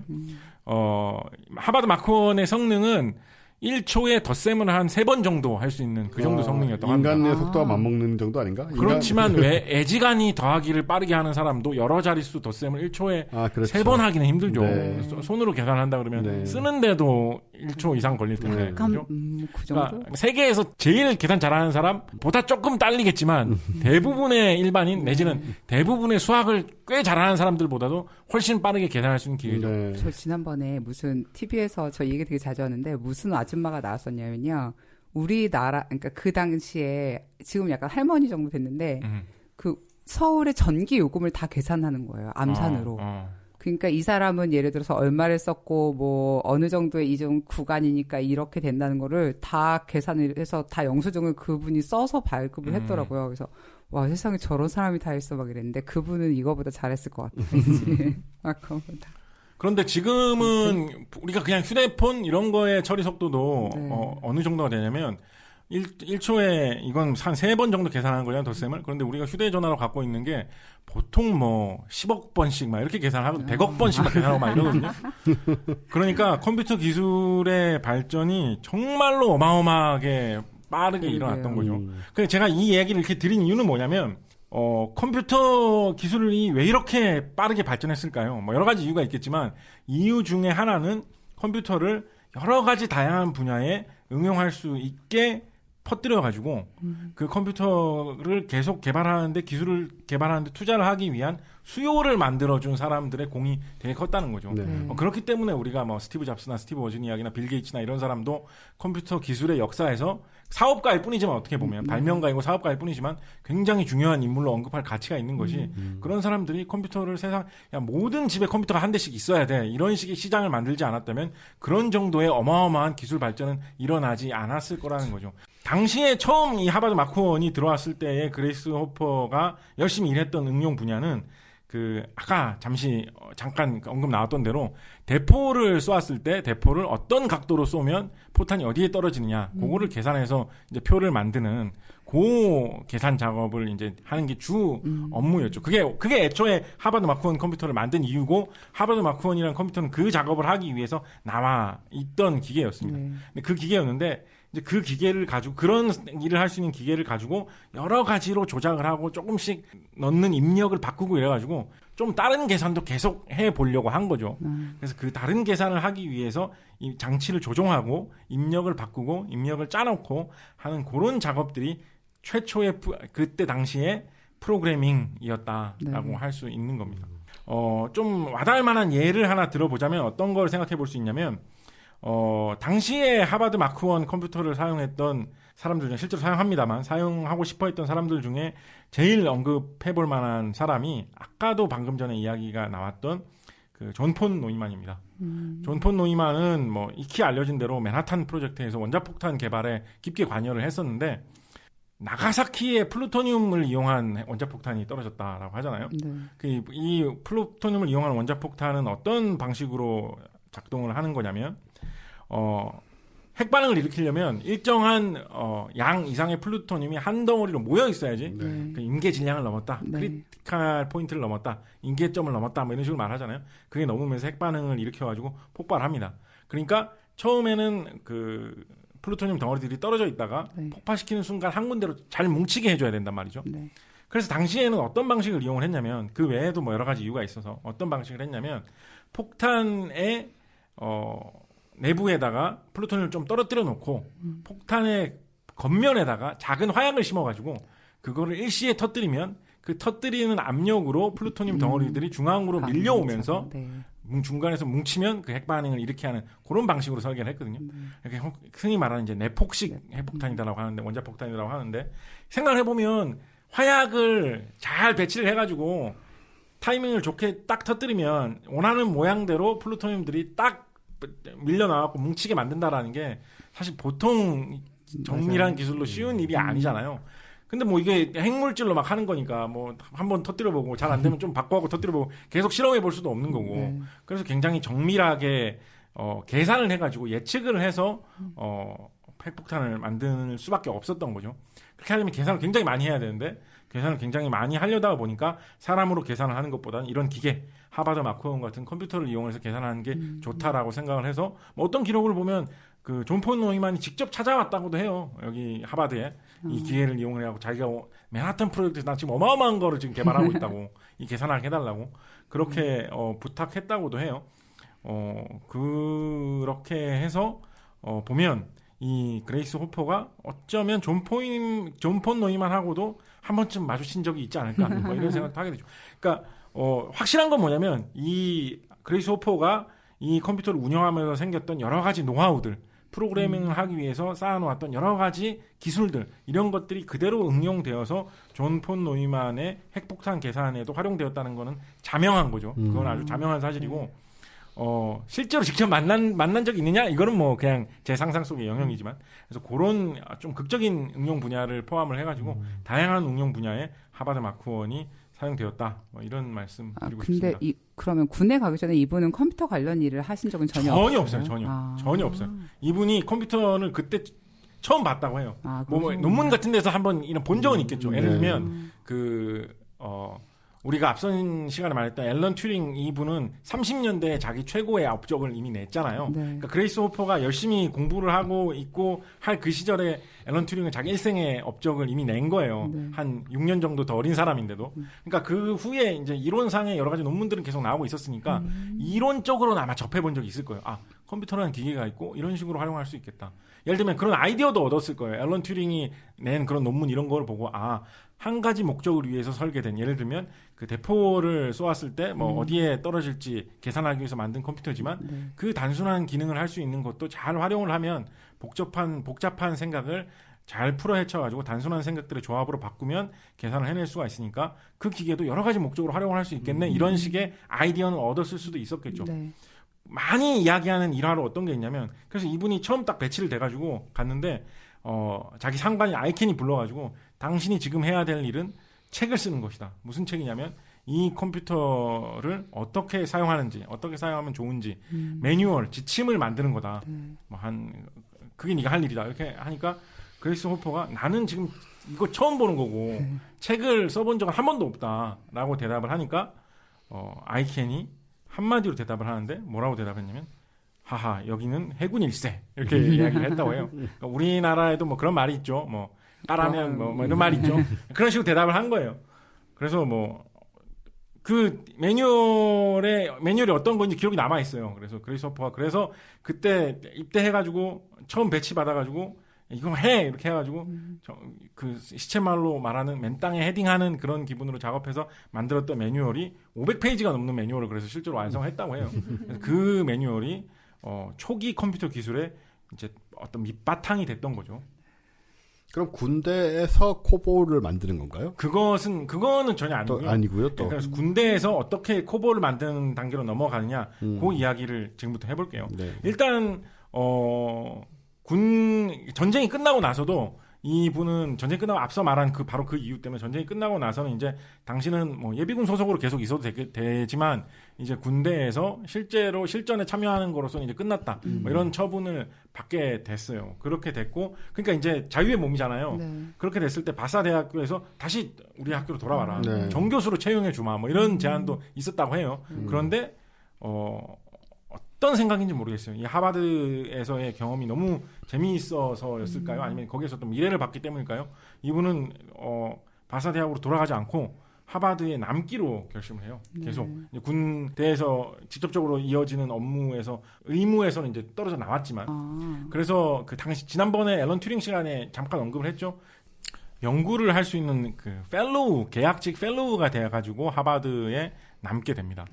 그러면 그때는 군대 조직에서는 그 해제된 거예요? 그게 약간 애매한 거죠. 그러니까 전역한 건 아니에요. 그러니까 예비군으로서 계속 남아 있는 거예요. 네. 그렇지만 월급을 받는 혹은 내가 매일 출근해야 되는 그 의무가 있는 곳은 군대는 아닌 하버드 대학의 어떤 연구실인 거죠. 그런 식으로 이제 신분이 바뀌어가지고. 그렇지만 또 되게 애매한 게, 그러면서 이제 군대에서 오는 일은 또 계속 했던 거예요. 그런 신분으로. 그래서 그런 입장이 돼가지고 연구를 계속 하고 있는데, 요때 컴퓨터 기술의 재미있는 부분들을 많이 경험을 하고 퍼뜨리게 됩니다. 뭐 사람들 아까 언급 나왔던 것 중에 뭐 제일 많이 알려진 게 그 버그라는 거를 뭐 처음으로 뭐 어떤 그런 이야기가 있는데, 정확하게 사건을 설명드리면 어떤 거냐면, 이미 되게 옛날부터, 그러니까 19세기 말, 그러니까 테슬라의 시기 때부터 미국의 그런 기술자들 사이에 복잡한 기계 장치, 특히 전기로 돼 있는 기계 장치가 있는데, 뭐가 이유 없이 잘 작동을 안 하면, 아니 뭐 벌레가 있나? 벌레가 안에 들어갔나? 라는 식으로 농담 비슷하게 하는 그런 속어가 있었다고 해요. 그래서 버그라는 말이 어떤 복잡한 기계 장치의 오류라는 뜻으로 예전부터 쓰고 있었는데, 그러니까 이 기계도, 이 하버드 마크원이라는 기계도 지금 우리가 갖고 있는 그 컴퓨터라는 느낌의 어떤 그런 반도체 칩으로 되어 있는 이런 게 아니라 진짜 기계 느낌이 드는 철컥철컥 소리가 나는 그런 거대한 장비였거든요. 이걸 쓰던 사람들도 뭐 중간에 오류가 나서 잘 안 되면 그런 식의 속어를 썼던 거예요. 버그가 있나? 벌레가 들어갔나? 이런 말 썼던 거예요. 그런데 하버드 마크 2로, 그러니까 하버드 마크 1의 이제 후속 기종이죠. 마크 2로 작업을 하던 도중에, 혹은 하버드 마크 2를 개발하던 도중에 있었던 일이다라고 뭐 찾아보면 나오는데, 기계가 좀 잘 안 돼가지고 그레이스 호퍼가 막 이렇게 뭐 어디가 잘못됐지만 이렇게 찾고 뒤지다 보니까 나방 한 마리가 정말로 기계 안에 들어가 있었던 거예요.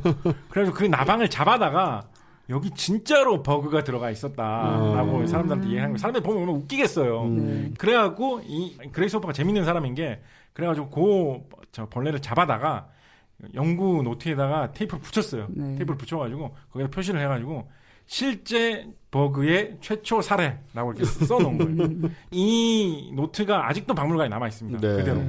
그리고 인터넷 이미지로도 많이 돌아다니더라고요. 그 이미지. 그게 그레이스 호퍼가 그날 잡은 그 나방이고, 그 직접 쓴 거예요. 이게 최초의 실제 버그의 사례다. 근데 이 실제 버그라는 거의 말은 진짜 벌레가 들어간 사례다. 약간 웃기려고 그렇게 쓴 거예요. 근데 그게 재밌잖아요. 그리고 그레이스 호퍼하고 같이 일했던 사람들이 미국 각지에 퍼져나가면서 온갖 그런 컴퓨터 관련된 뭐 업체, 연구소 이런 데서 큰 역할을 하게 되거든요. 그래서 이게 쫙 퍼져나가면서 컴퓨터에 어떤 오류가 있는 것들을 가리켜서 버그라고 하는 게 완전 정착된 거죠. 그리고 동시에 그 버그를 잡아내는 거 그런 거를 디버깅 이런 말도 같이 퍼진 거죠. 그래서 지금은 뭐 일반인들도 컴퓨터 프로그램에 뭔가 문제가 있는 거를 그 버그가 있다 이런 말 다 하잖아요. 저는 지금도 생각나는 게 그 얼마 전에 이세돌 선수가 알파고하고 바둑 뒀을 때 이세돌 선수가 3판을 지고 4판째 이겼잖아요. 근데 4판째 이겼을 때 이제 소감을 말하라고 했을 때 뭐 아직도 뭐 인간은 죽지 않았습니다. 뭐 제가 인간의 최고의 희망을 밝혔습니다. 이런 식으로 말한 게 아니라 알파고 프로그램에 버그가 있는 것 같습니다. 이렇게 얘기했거든요. 저는 그게 되게 뭔가 이상하게 좀 알았어요. 뭐 한편으로는 이세돌 선수가 알파고가 이기는 거는 너무나 당연한 일이고 이기지 못했다면 그거는 버그의 소산이 아닐까라는 그런 식의 생각을 벌써 했기 때문일까 뭐 이런 생각도 좀 들고 뭐 이세돌 선수의 어떤 겸손한 이런 생각도 막 들고 그래가지고 되게 그게 감개무량하게 와닿았는데 하여간 지금에 와서는 멀리 떨어진 대한민국의 바둑 두는 기사님도 아는 표현이 됐죠. 버그라는 말은. 그렇게 말을 퍼뜨린 장본인이 당시 그 전쟁 직후 코볼 만들기에 본격적으로 관여하기 이전 시기에 그레이스 호퍼다라고 보시면 될 거고요. 컴퓨터 이쪽 분야를 전공하신 분이나 아니면 이 분야에 대해서 조금 그 관심 있으신 분들은 아시는 개념들이 이 시기에 그레이스 호퍼가 한참 이렇게 현장에서 직접 기계를 만지면서 활동하던 시기에 나온 개념들이 좀 여러 가지 있는데요. 예를 들면 그 어떤 컴퓨터에서 어떤 자주 쓰이는 프로그램들을 떼내가지고 이 프로그램에서도 쓰고 저 프로그램에서도 쓰고 이렇게 할 수 있게 잘 좋은 단위로 이렇게 꾸며놓은 거를 서브루틴이라는 말을 씁니다. 메인 루틴이 있고 그 메인 루틴의 일부가 되는 서브루틴이 있어서 서브루틴은 다른 목적으로 다른 프로그램에서도 쓸 수 있다. 뭐 이런 식으로 많이 생각을 하는데 그런 서브루틴의 개념 이런 것도 당시 그레이스 호퍼 시기에 생긴 것이고요. 그레이스 호퍼가 뭐 서브루틴이라는 개념 자체를 개발해낸 건 아니지만 당시에는 이제 그 컴퓨터에다가 데이터를 입력을 할 때 지난 시간에도 잠깐 언급드렸습니다만 우리 지금 그 OMR 카드 비슷하게 생긴 그런 카드에다가 OMR 카드처럼 색칠하는 방식은 아니고 직접 구멍을 뚫어서 그래서 펀치 카드, 천공 카드라고 하죠. 천공 카드에 그러니까 ABC라는 내용을 입력을 하고 싶으면 A, B, C 자리에 구멍을 내 가지고 일일이 구멍을 내 가지고 그런 카드를 넣는 식으로 컴퓨터에 입력을 했는데 카드를 잘 묶어 넣어 가지고 요거는 딴 프로그램에서도 사용하기 좋은 거니까 잘 이렇게 모아놨다가 딴 프로그램 만들 때 그대로 쓰자 이런 식으로 잘 묶어가지고 이렇게 배치를 해놔 잘 정리해놨던 거예요.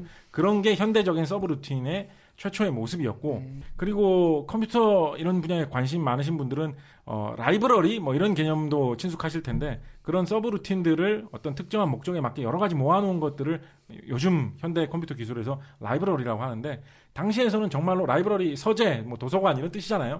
그런 천공카드 뭉치를 정말로 서가에다가 쫙 쌓아놨기 때문에 자연스럽게 라이브러리라는 그런 이름을 쓰게 된 거죠. 좀 더 뭐 일반인들한테 좀 더 와닿는 그런 말로는 어떤 거 있냐면 우리가 컴퓨터 프로그램이 뭐 잘못됐는데 그거를 개선한 버전이 나왔을 때 흔히 패치 버전이 나왔다. 패치가 나왔다. 뭐 이런 말 쓰잖아요. 근데 패치가 사실은 반창고 뭐 이런 거 붙이는 거 이런 걸 패치라 그러잖아요. 이 왜 패치라고 부르냐면 당시 천공카드 시절에 구멍을 잘못 뚫었으면 그 구멍을 막기 위해서 반창고 같은 걸 하나 붙이고 딴 데다 구멍을 뚫어갖고 썼거든요. 그래서 수정된 버전을 이제 패치 버전이라고 하는 거죠.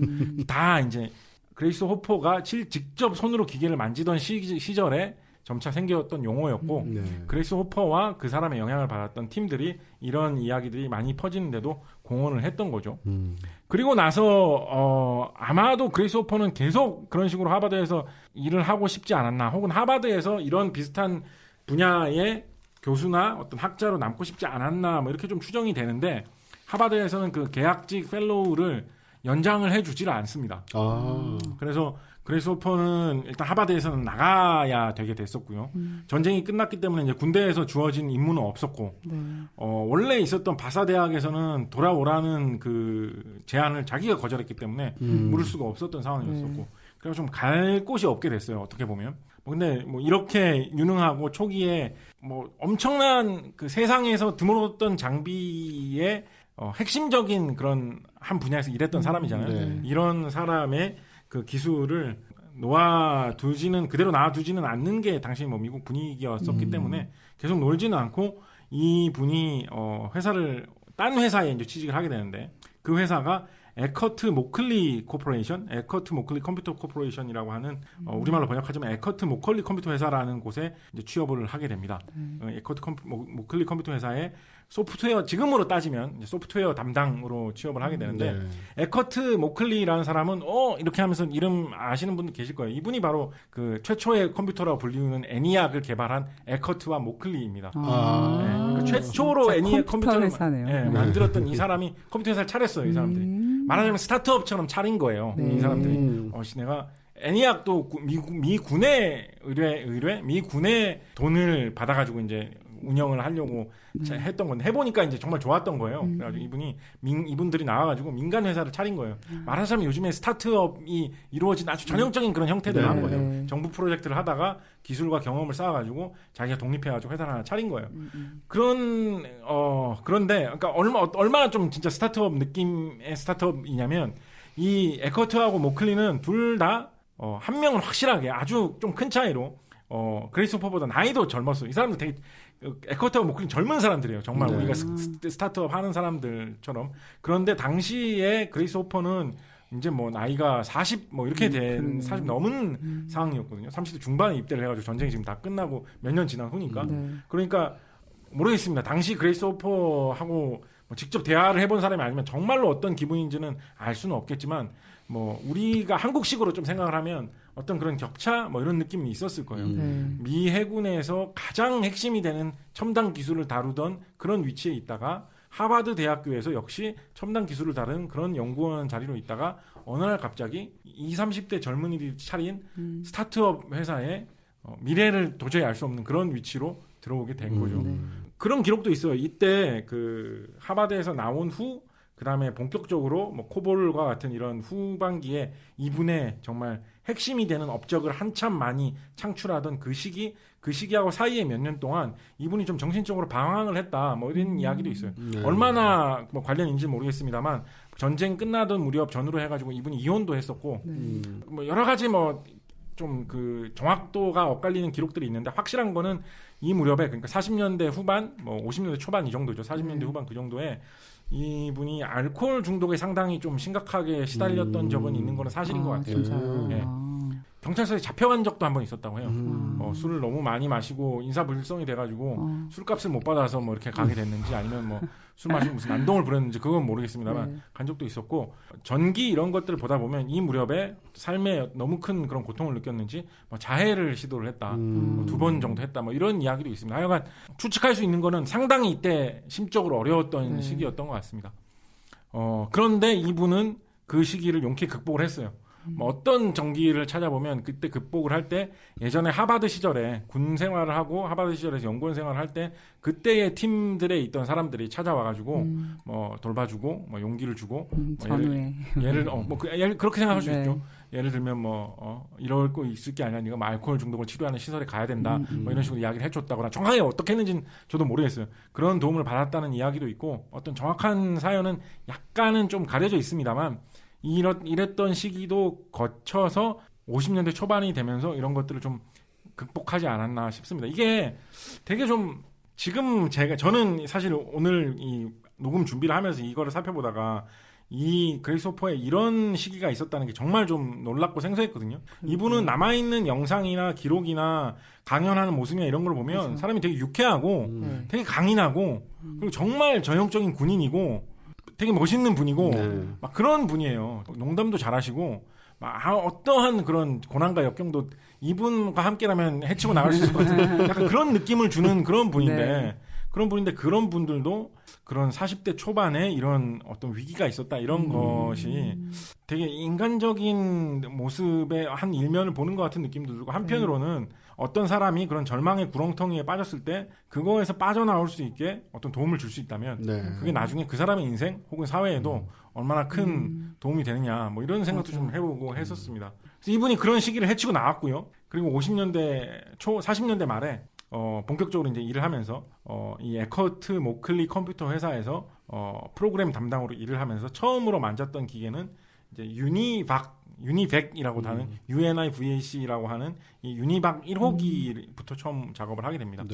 이 유니박 1호기라는 기계는 처음으로 상업용으로 만들어가지고 여러 대를 팔아보겠다라고 생각을 용감한 생각을 했던 이 에커트 모클리 사람들이 군 부대에서 주문 제작을 한 특수한 용도에만 컴퓨터를 쓰는 게 아니라 여러 곳에 우리가 컴퓨터를 팔아보겠다라는 생각으로 개발됐던 기계입니다. 그래서 유니박은 뭐 정말로 회사에 큰 돈을 벌어줄 정도로 많이 팔린 건 아닙니다만 마지막까지 보면 제법 팔렸어요. 뭐 한두 대 생기고 말고 이런 건 아니고 유니백은 여러 군데 팔리면서 유니백이라는 컴퓨터가 나와서 요즘에는 그거를 민간 회사들도 사서 쓴다더라라는 인식이 사회에 생길 정도로는 팔렸습니다.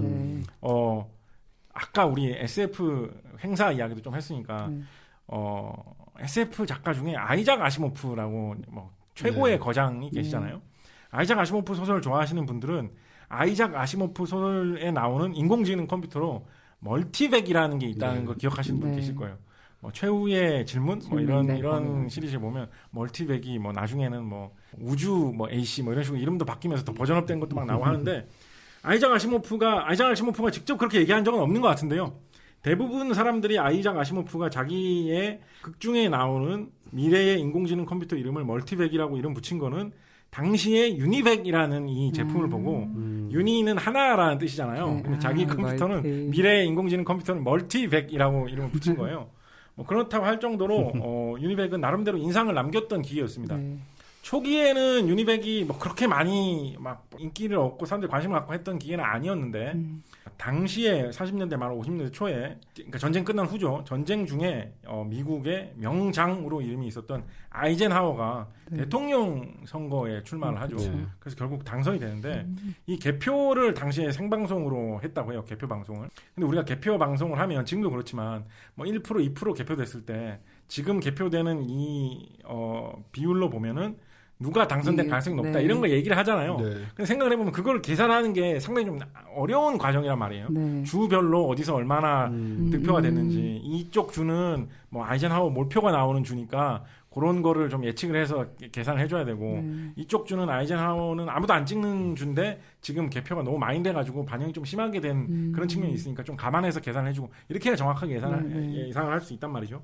그리고 사람이 손으로 계산하는 거는 그런 식으로 생방송 중에 막 예보를 해주기가 되게 어려웠는데 이 그 에커트 모클리 컴퓨터 회사의 그런 마케팅, 응용 이런 거를 생각하는 그런 팀이 되게 생각이 좋았나 봐요. 아마 그레이스 호퍼도 그중에 이분이 프로그래밍 담당이었으니까 일부 참여했었겠죠.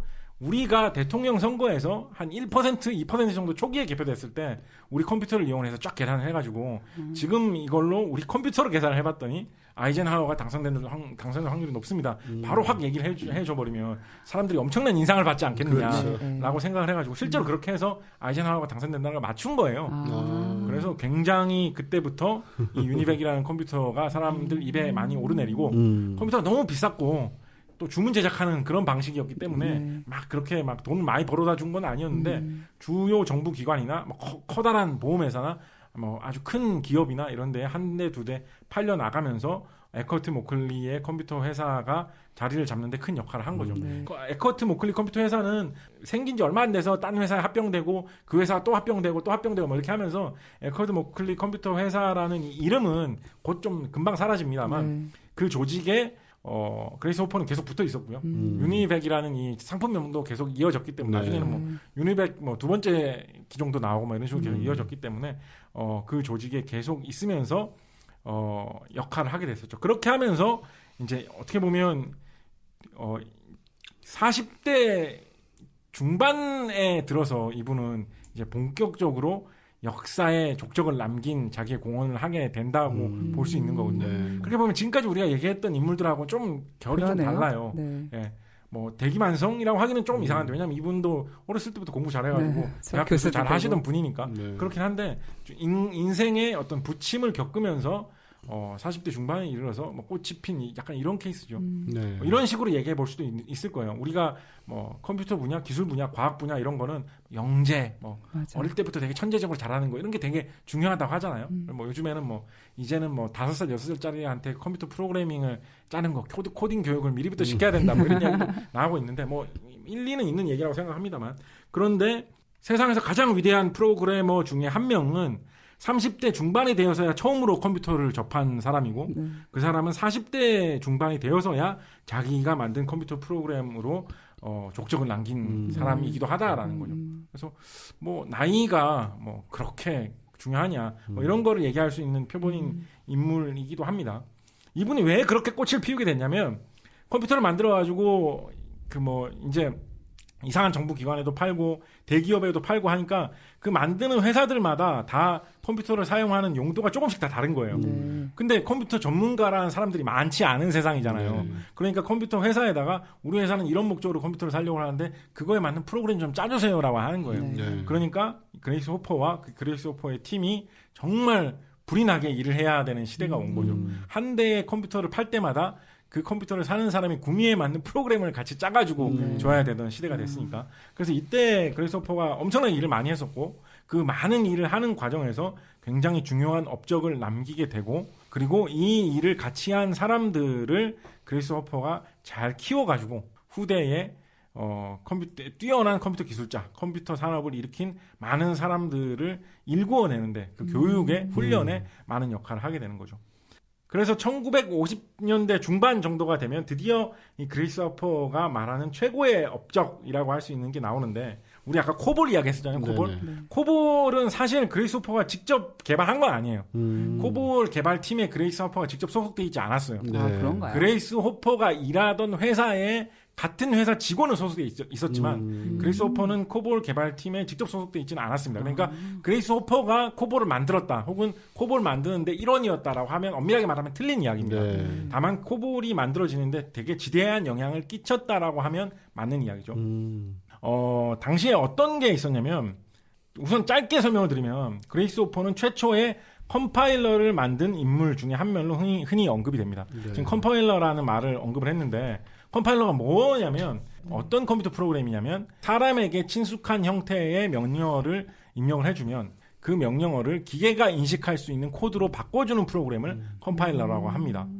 우리가 요즘에 많이 쓰는 컴퓨터 CPU는 흔히 말하는 x86라는 인텔에서 나온 그 CPU를 많이 사용을 하죠. 예전에는 뭐 286이나 386이나 이런 시리즈도 있었고 그 x86라는 그 기종의 컴퓨터에다가 화면에 hello, HELLO라는 것을 출력해라라는 프로그램을 만들어 주려면 뭐라고 원래는 컴퓨터에다가 입력을 해줘야 되냐면 1011010000100010000001 10110100000001 11001101000001 110000110011000000 01101101110011001100 0110111000000 이라고 입력을 하면 이 내용이 화면에 HELLO라는 거를 출력하라는 내용의 프로그램이라는 거예요.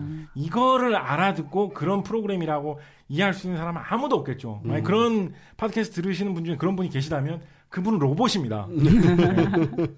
그래서 보통은 이것도 보통은 아닙니다만 어떤 식으로 많이 하냐면 이 1010 이거를 보통은 한 8자리씩 이렇게 끊어가지고 숫자하고 알파벳의 조합으로 된 16진수라는 형태로 많이 사용을 해요. 실제 현장에서는. 그래서 방금 이야기한 거를 16진수 형태의 코드로 바꾸면 BA 08 01 B4 09 CD 21 C3 68 65 6C 6C 6F 24 이 정도가 되는데 아까보다는 좀 짧죠. 그리고 이 정도 코드는 듣고 이해하는 사람이 가끔 있어요.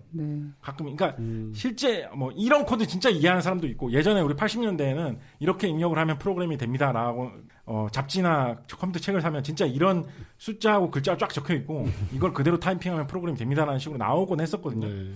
실제로는 요 방금 말씀드렸던 이 16진수 코드보다는 조금 더 사람이 알아볼 수 있게 약간 조작을 한 어셈블리 코드라는 거를 이용해가지고 프로그램을 하는데 별로 다르지 않아요. 이 16진수 코드를 이용해서 프로그래밍을 하던 게 그렇게 막 옛날 일도 아니에요. 우리가 80년대 말, 지금 안철수 대표 같은 분이 한참 자기 프로그램 하고 이럴 때는 이런 식으로 진짜 막 프로그램 만들었어요. 그런데 이렇게 하는 건 좀 정신 나간 짓이잖아요. 우리가 흔히 쉽게 생각해봐도. 그래서 보통은 어떻게 하냐면 이런 코드를 일정한 사람이 읽을 수 있는 말을 입력을 하면 일정한 규칙에 따라서 이런 컴퓨터가 이해할 수 있는 코드로 바꿔주는 프로그램을 이용을 하거든요.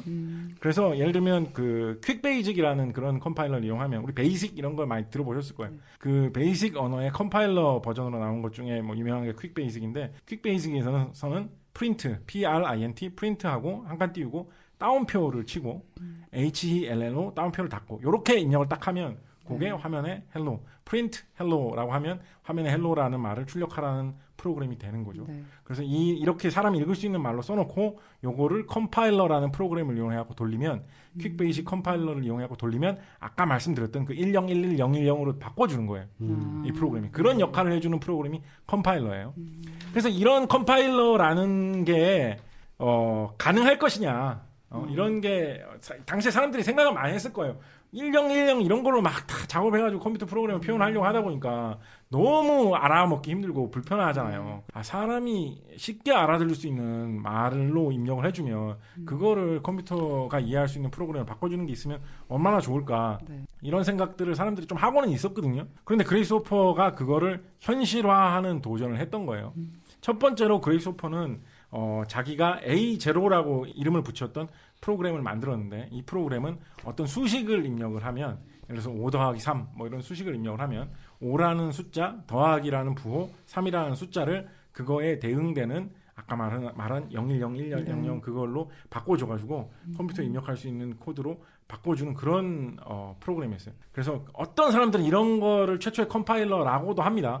그런데 컴파일러의 그런 정의를 엄밀하게 따지다 보면 이거는 단순히 한 단어를 한 부호로 대치시켜주는 그런 것일 뿐이지 그런 해석을 해서 바꿔주는 컴파일러라고 부르기에는 무리가 있다. 이런 식으로 해석하는 사람이기 때문에 약간 엇갈리긴 하는데 그레이스 호퍼는 A0라고 하는 산술 수식을 컴퓨터가 이해할 수 있는 언어로 바꿔주는 프로그램을 개발을 했고 그 다음에 그거를 성공시킨 다음에 B0라고 하는 업무에서 사용되는 작업을 컴퓨터가 이해할 수 있는 코드로 바꿔주는 프로그램, 컴파일러를 어떤 사람들은 컴파일러가 아니라고도 주장하지만 컴파일러를 개발을 했던 거죠.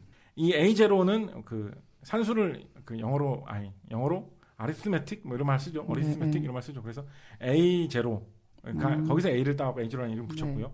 나중에는 좀 더 개발해갖고 약간 상품화 시켜서 math 그다음에 automatic에서 matic을 따가지고 math-matic 이런 이름으로 이름 붙였고 B0 업무용으로 사용하는 거는 어떤 일정한 그런 흐름에 따라서 업무를 처리한다 이런 말에서 flow, F-L-O-W, flow라는 말을 가져와가지고 flowmatic이라는 이름을 붙여서 상품화 비슷하게 이렇게 꾸며가지고 만듭니다. 그래서 많은 사람들이 flowmatic 정도가 되면 세계 최초의 컴파일러가 아니냐라고 이야기를 하고 있습니다. 어떤 사람들 반대하기도 하는데 그레이스 호퍼 본인은 자기가 세계 최초로 동작하는 컴파일러를 만들었다라고 이야기하고 있어요.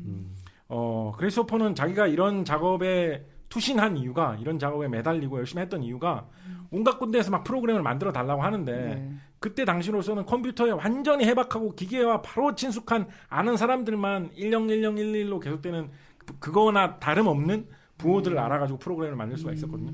그게 아니라 어느 정도의 규칙만 이해하면 누구나 프로그램을 만들 수 있게 하기 위해서 자기가 이런 컴파일러의 제작에 나섰다. 이런 식으로도 설명을 했고 어떻게 말하자면 컴퓨터 프로그램이라는 기술을 대중화하려고 했던 거죠.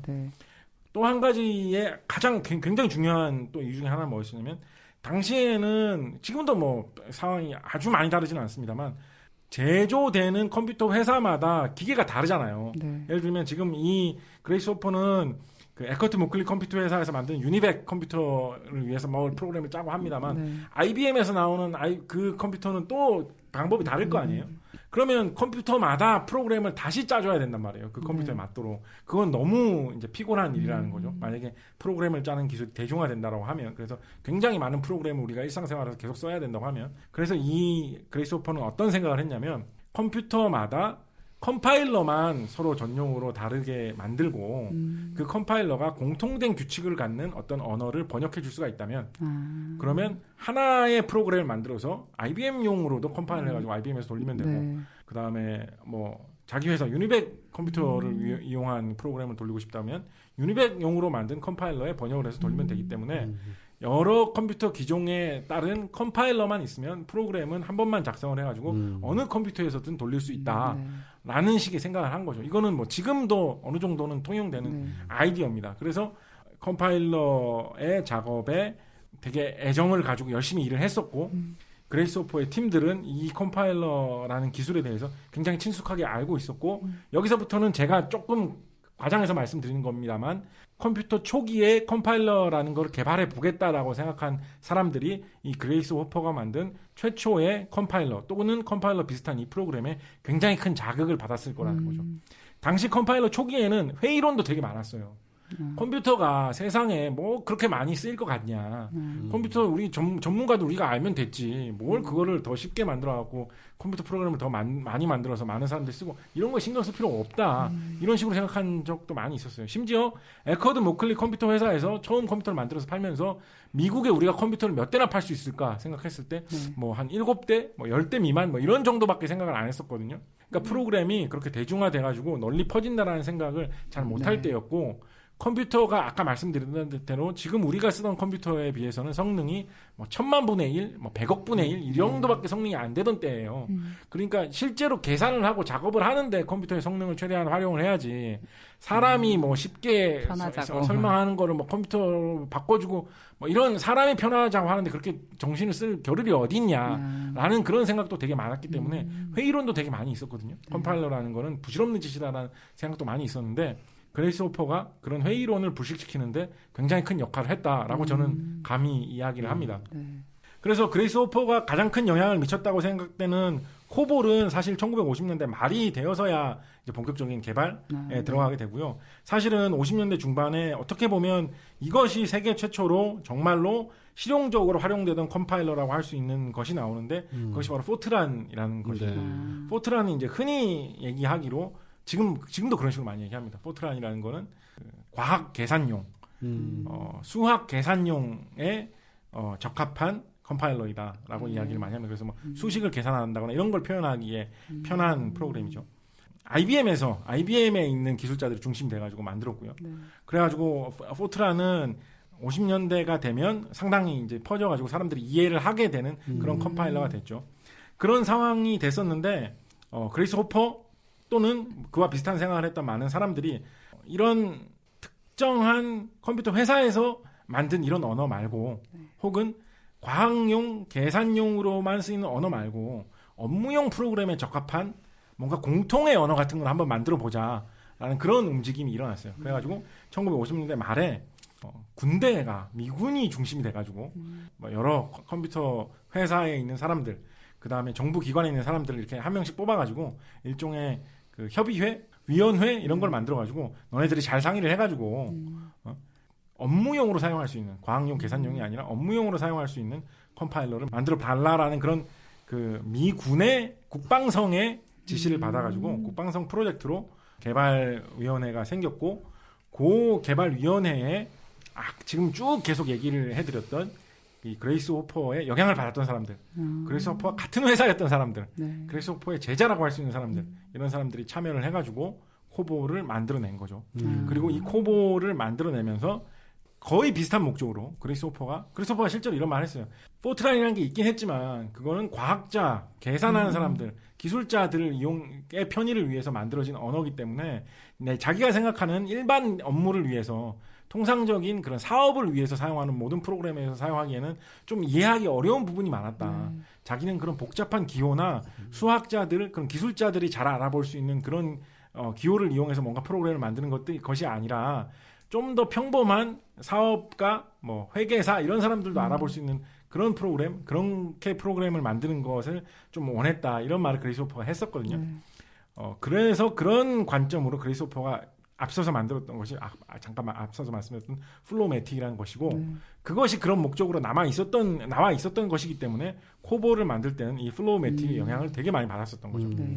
그렇게 해서 코볼이라는 것이 탄생을 하고 코볼이 탄생된 이후에는 그레이스 호퍼 본인이 직접 이 코볼을 이용을 해가지고 여러 가지 프로그램을 개발하고 실제로 여러 가지 업무 분야에 컴퓨터를 활용하는 이런 프로젝트에 굉장히 활동적으로 나서고 이런 것들을 널리 알리고 말하자면 요즘 많이 쓰는 표현대로 하자면 코볼 전도사, 컴퓨터 전도사가 돼가지고 이런 것들을 업계에 되게 퍼뜨리려고 노력을 한 거예요.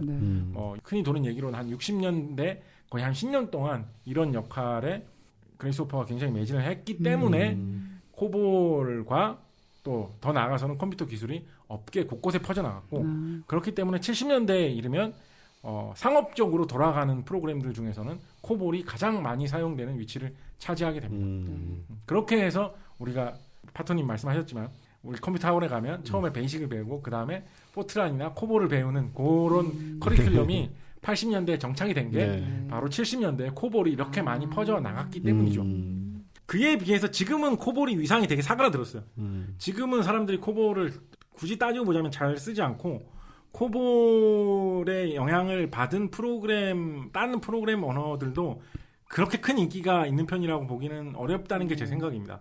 그런데 일부 분야에서는 코볼 프로그램이 계속 쓰이는 경우가 있어요. 대표적으로 어떤 게 있냐면 은행이라든가 그런 되게 안전성이 중요한 분야에서는 뭐 60년대 만들어가지고 돌리고 있지만 크게 문제가 없으면 함부로 고치지 않거든요. 그쵸. 이 프로그램 하나에 100만 명 사람들의 계좌가 달려있고 뭐 24시간 계속 돌아가고 있는 그런 거래가 달려있다고 하면 이거 뭐 코볼로 된 거 좀 구닥다리고 재미없어 보이는데 뭐 C로 된 걸로 교체하죠. 이렇게 함부로 안 한단 말이에요. 건드렸다 잘못되면 누가 책임지려고. 그래서 코볼로 된 프로그램이 은행이나 뭐 일부 그런 업계에서는 상당히 계속 오래 이어지고 있었습니다. 그래서 어떤 게 생겼었냐면 기억하십니까? 1999년도에 세계를 휩쓴 문제로 Y2K 문제라는 게 있었어요. 옛날에는 컴퓨터 프로그램들이 날짜를 기록할 때 우리 왜 주민등록번호 앞자리처럼 연도를 기억할 때 두 자리로만 기록을 했거든요. 뭐 65년이다 그러면 65, 99년이다 하면 99 이런 식으로 표현을 했는데 2000년으로 넘어오면 이제 00이라고 표기돼야 될 거 아니에요. 그러면 1900년인지 2000년인지 헷갈리게 된다는 거예요. 그래서 그 문제를 개선하기 위해서 그것 때문에 문제가 생길 법한 프로그램은 개량을 해야 된다. 고쳐야 된다. 버그를 잡아야 된다. 이런 게 굉장히 사회적으로 화제가 돼가지고 그거를 Year 2K 문제라고 해갖고 Y2K 문제라고 불렀었거든요. 그래서 보니까 은행에서 뭐 30년째, 40년째 사용하던 프로그램 중에도 그런 문제가 있을 것 같은 프로그램들이 있는 거예요. 그래서 그 프로그램을 까봤더니 코볼로 만든 거예요. 근데 지금 1999년인데 코볼을 아는 사람들은 다 은퇴하고 뭐 없거든요. 그렇게 해가지고 사람들이 되게 막 고생을 했다 이런 이야기들이 많이 전해져 내려오고 있는데 약간 소문입니다만 어떤 얘기가 있었냐면 그 Y2K 있는 이후에도 무슨 프로그램에 문제가 생기면 그걸 개선을 하고 싶을 때가 있잖아요. 혹은 뭐 어떤 거 있을까요? 뭐 이런 경우 있을 거예요. 예전에는 뭐 거래가 아무리 빨리 일어나도 한 사람이 한 건의 거래를 0.1초 안에 뭐 두 건을 할 수는 없을 것이다라는 가정하에 프로그램을 만들어놨는데 지금 뭐 인터넷 시대가 되다 보니까 뭐 인터넷에서 주문을 하다 보면 빨리 여러 군데에서 주문을 하다 보면 그거보다 더 빨리 거래를 할 수도 있을 거고 초단타 매매를 하는 이런 사람들이 계속 많이 늘어나다 보면 그런 한계를 넘어서는 게 시대가 바뀜에 따라 나올 수가 있을 거란 말이죠. 그런 프로그램을 고쳐야 되는데 잘 돌아가고 있기 때문에 수십 년 동안 안 건드리던 프로그램이라 가지고 살펴보니까 그게 코볼로 돼 있는 거예요. 그럼 코볼을 이해할 수 있는 사람이 은퇴하고 없어요. 그래서 그것 때문에 고생을 한다 뭐 이런 이야기들이 전설처럼 막 업계를 떠돌아다니고 있는데 그런 이야기도 있어요. 한국의 어떤 은행이 코볼 프로그램을 개선하는 것 때문에 문제가 생겼는데 그걸 해결할 사람이 없어가지고 70대에 은퇴한 외국인 프로그래머를 겨우겨우 어떻게 찾아가지고 데려다가 거액의 대가를 주고 프로그램을 겨우 고치는 데 성공했다. 뭐 이런 소문도 도는 게 있거든요. 그래서 아직도 현재 돌아가고 있는 프로그램 중에 일부는 그때 당시에 그러니까 한창 그레이스 호퍼가 열심히 활동하던 시기에 코볼로 프로그램을 만드십시오라고 하면서 사람들이 컴퓨터를 보급하기 위해서 노력하던 그 시기에 만들어졌던 코볼 프로그램들이 있다라는 거죠. 그래서 그게 그런 유산이랄까 재밌는 이야기거리랄까 남아있는 그런 부분이 있고 그래서 60년대하고 70년대에 이르기까지 이런 코볼과 관련된 컴퓨터의 보급, 대중화를 위해서 그레이스 호퍼가 굉장히 노력을 했다라는 말씀 드리고요. 1967년이 됐을 때 66년에 이분이 그레이스 호퍼가 이제 나이도 많이 됐으니까 66년이면 이제 환갑 됐을 때죠. 1906년생이니까 66년에 이제 그 예비군 신분에서도 완전히 제대를 하게 됩니다. 그래서 군을 떠나게 되는데 67년에 바로 다음 해죠. 특별한 특수 케이스의 그런 어떤 그 명령 이런 걸 받아가지고 6개월만 다시 재입대를 해가지고 좀 도와달라라는 그런 요청을 받아요. 무슨 요청이냐면 당시에 미국이 베트남 전쟁에 점점 개입을 하던 때거든요. 그러니까 군대에서 관련된 여러 가지 행정적인 일이 엄청나게 많아진 거예요. 그러다 보니까 군대에서 사용하던 컴퓨터들의 그런 혼란, 컴퓨터들마다 서로 호환이 안 되는 문제, 이쪽 조직에서 사용하던 프로그램이 다르고 저쪽 조직에서 사용하는 프로그램이 다르고 이런 문제 때문에 되게 혼란을 많이 겪었던 거예요. 그래서 이 분야에 대해서 최고의 경험자라고 할 수 있는 그리고 군대에서도 경험이 엄청나게 많은 당신이 와가지고 이 문제를 해결하는데 좀 도움을 주십시오라고 해가지고 67년에 군대에 다시 들어오게 되고요.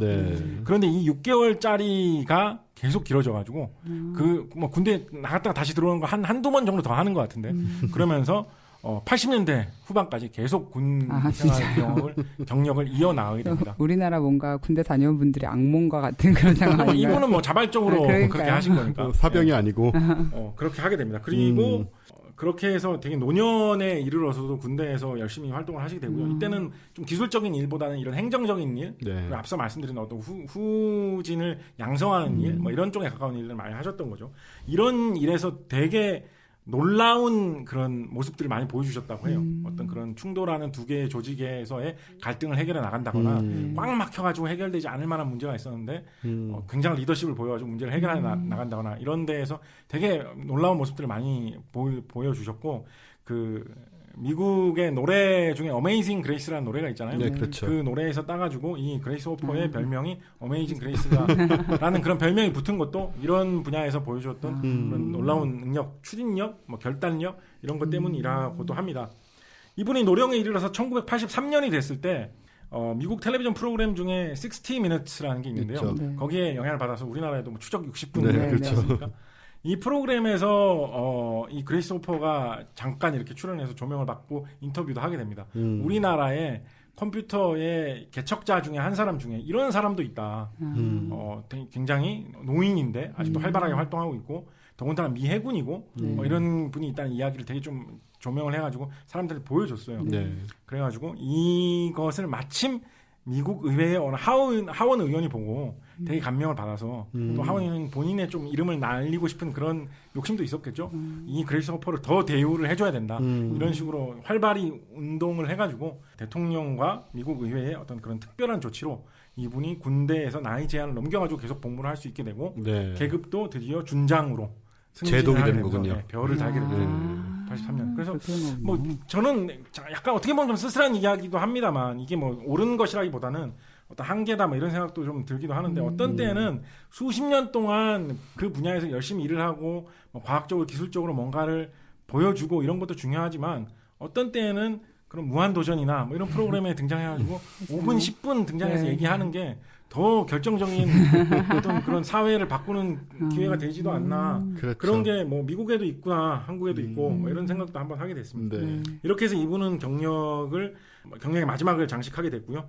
86년 그때 이제 은퇴를 해가지고 은퇴한 후에도 뭐 유수의 그런 컴퓨터 업체에서 고문 이런 걸로 활발하게 활동을 하시다가 90년대 초까지 장수를 하시면서 활동을 하시다가 결국 세상을 떠나시게 됐습니다. 좋은 삶이었다 그런 느낌. 돌아가실 때까지 일로 꽉 채우시고 거의 그러신 경우네요. 그렇죠. 마지막에 아이가 없으셨죠. 네, 맞아요. 그랬던 거. 그래서 개인사를 보면 좀 어떤 독특한 그런 느낌이 드는 면도 있어요. 일찌감치 이혼을 했는데 계속 또 남편의 성은 그대로 쓰고 있고 되게 좀 그런 묘한 느낌이 있어요. 어떤 것이 이분의 하나의 모습이다라고 딱 규정을 하기가 되게 군인다운 사람이거든요. 보면. 그러니까 예를 들면 은퇴한 후에는 그냥 민간인이잖아요. 그런데 굳이 그 군의 허가를 받아가지고 자기는 은퇴한 후에도 내 그 장군 옷을 군복을 입게 해달라라고 해가지고 은퇴 후에 민간인 강연을 다니면서도 꼭 이분은 군복을 입고 강연을 해줬습니다. 우리나라 예비군 훈련이나 민방 훈련 같은 데 가보면 그 장성인데 전역하신 분들이 와가지고 뭐 이상한 강연 같은 거 하시고 이런 분들 계시는데 그분들 뭐 다 그냥 양복 입고 나와서 강연하시거든요. 이분은 어떤 군에 대한 그런 해군에 대한 명예 이런 게 계속 있으셨던 것 같아요. 그런 분이 그래서 계속 그런 분이신데 한편으로는 되게 어떤 규칙을 파괴하고 뭐 자기 자리 위에 계속 해적 깃발을 걸어놓고 약간 이런 분이시기도 하고 되게 좀 그런 묘한 다채로운 면모를 가지고 있으신 그래서 이런 컴퓨터 산업에 혁명을 일궈 오신 그런 거인이 되지 않았나 싶기도 한 그런 분이라고 생각합니다. 이분이 한 얘기 중에 그런 거 있었는데 용서를 구하는 게 허락을 구하는 것보다 쉽다. 이런 말을 한 그 아직도 쓰이는 말이잖아요. 네, 그러니까 일단 저지르고 나서 근데 저지르고 바로 되게 군인으로서는 해서는 안 되는 말이잖아요. 그런 것 같은데. 예. 근데 그 얘기를 듣고 어떤 분인지 약간 알 것 같기도 하고 좀 그런 느낌. 자, 그럼 이분 삶에서 소설 같은 순간이 있다면 뭐가 있었을까요? 이번 소설 같은 순간 굉장히 많긴 한 것 같은데. 네, 많은데 약간 좀 뭐랄까요, 좀 이상한 걸로 하나 얘기해 드릴까요? 드릴게요. 아까 앞서서 뭐 영화 이야기 이런 거 중간에 잠깐 했으니까 영화하고 엮어서 좀 소설 같은 순간 이야기 하나 해볼게요.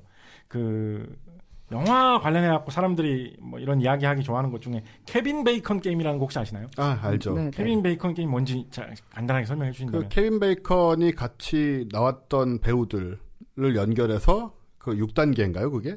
네, 안에 어떤 다른 사람한테 도달하는 거죠. 꼭 배우만은 그렇죠. 사실 아니고 그렇죠. 스태프들 다 보통은 엮죠. 그렇죠. 그래서 예를 들면 저 곽재식은 그 MBC 텔레비전에서 만든 베스트 극장 에피소드 토끼의 아리아라는 에피소드의 원작 작가로 참여한 적이 있어요.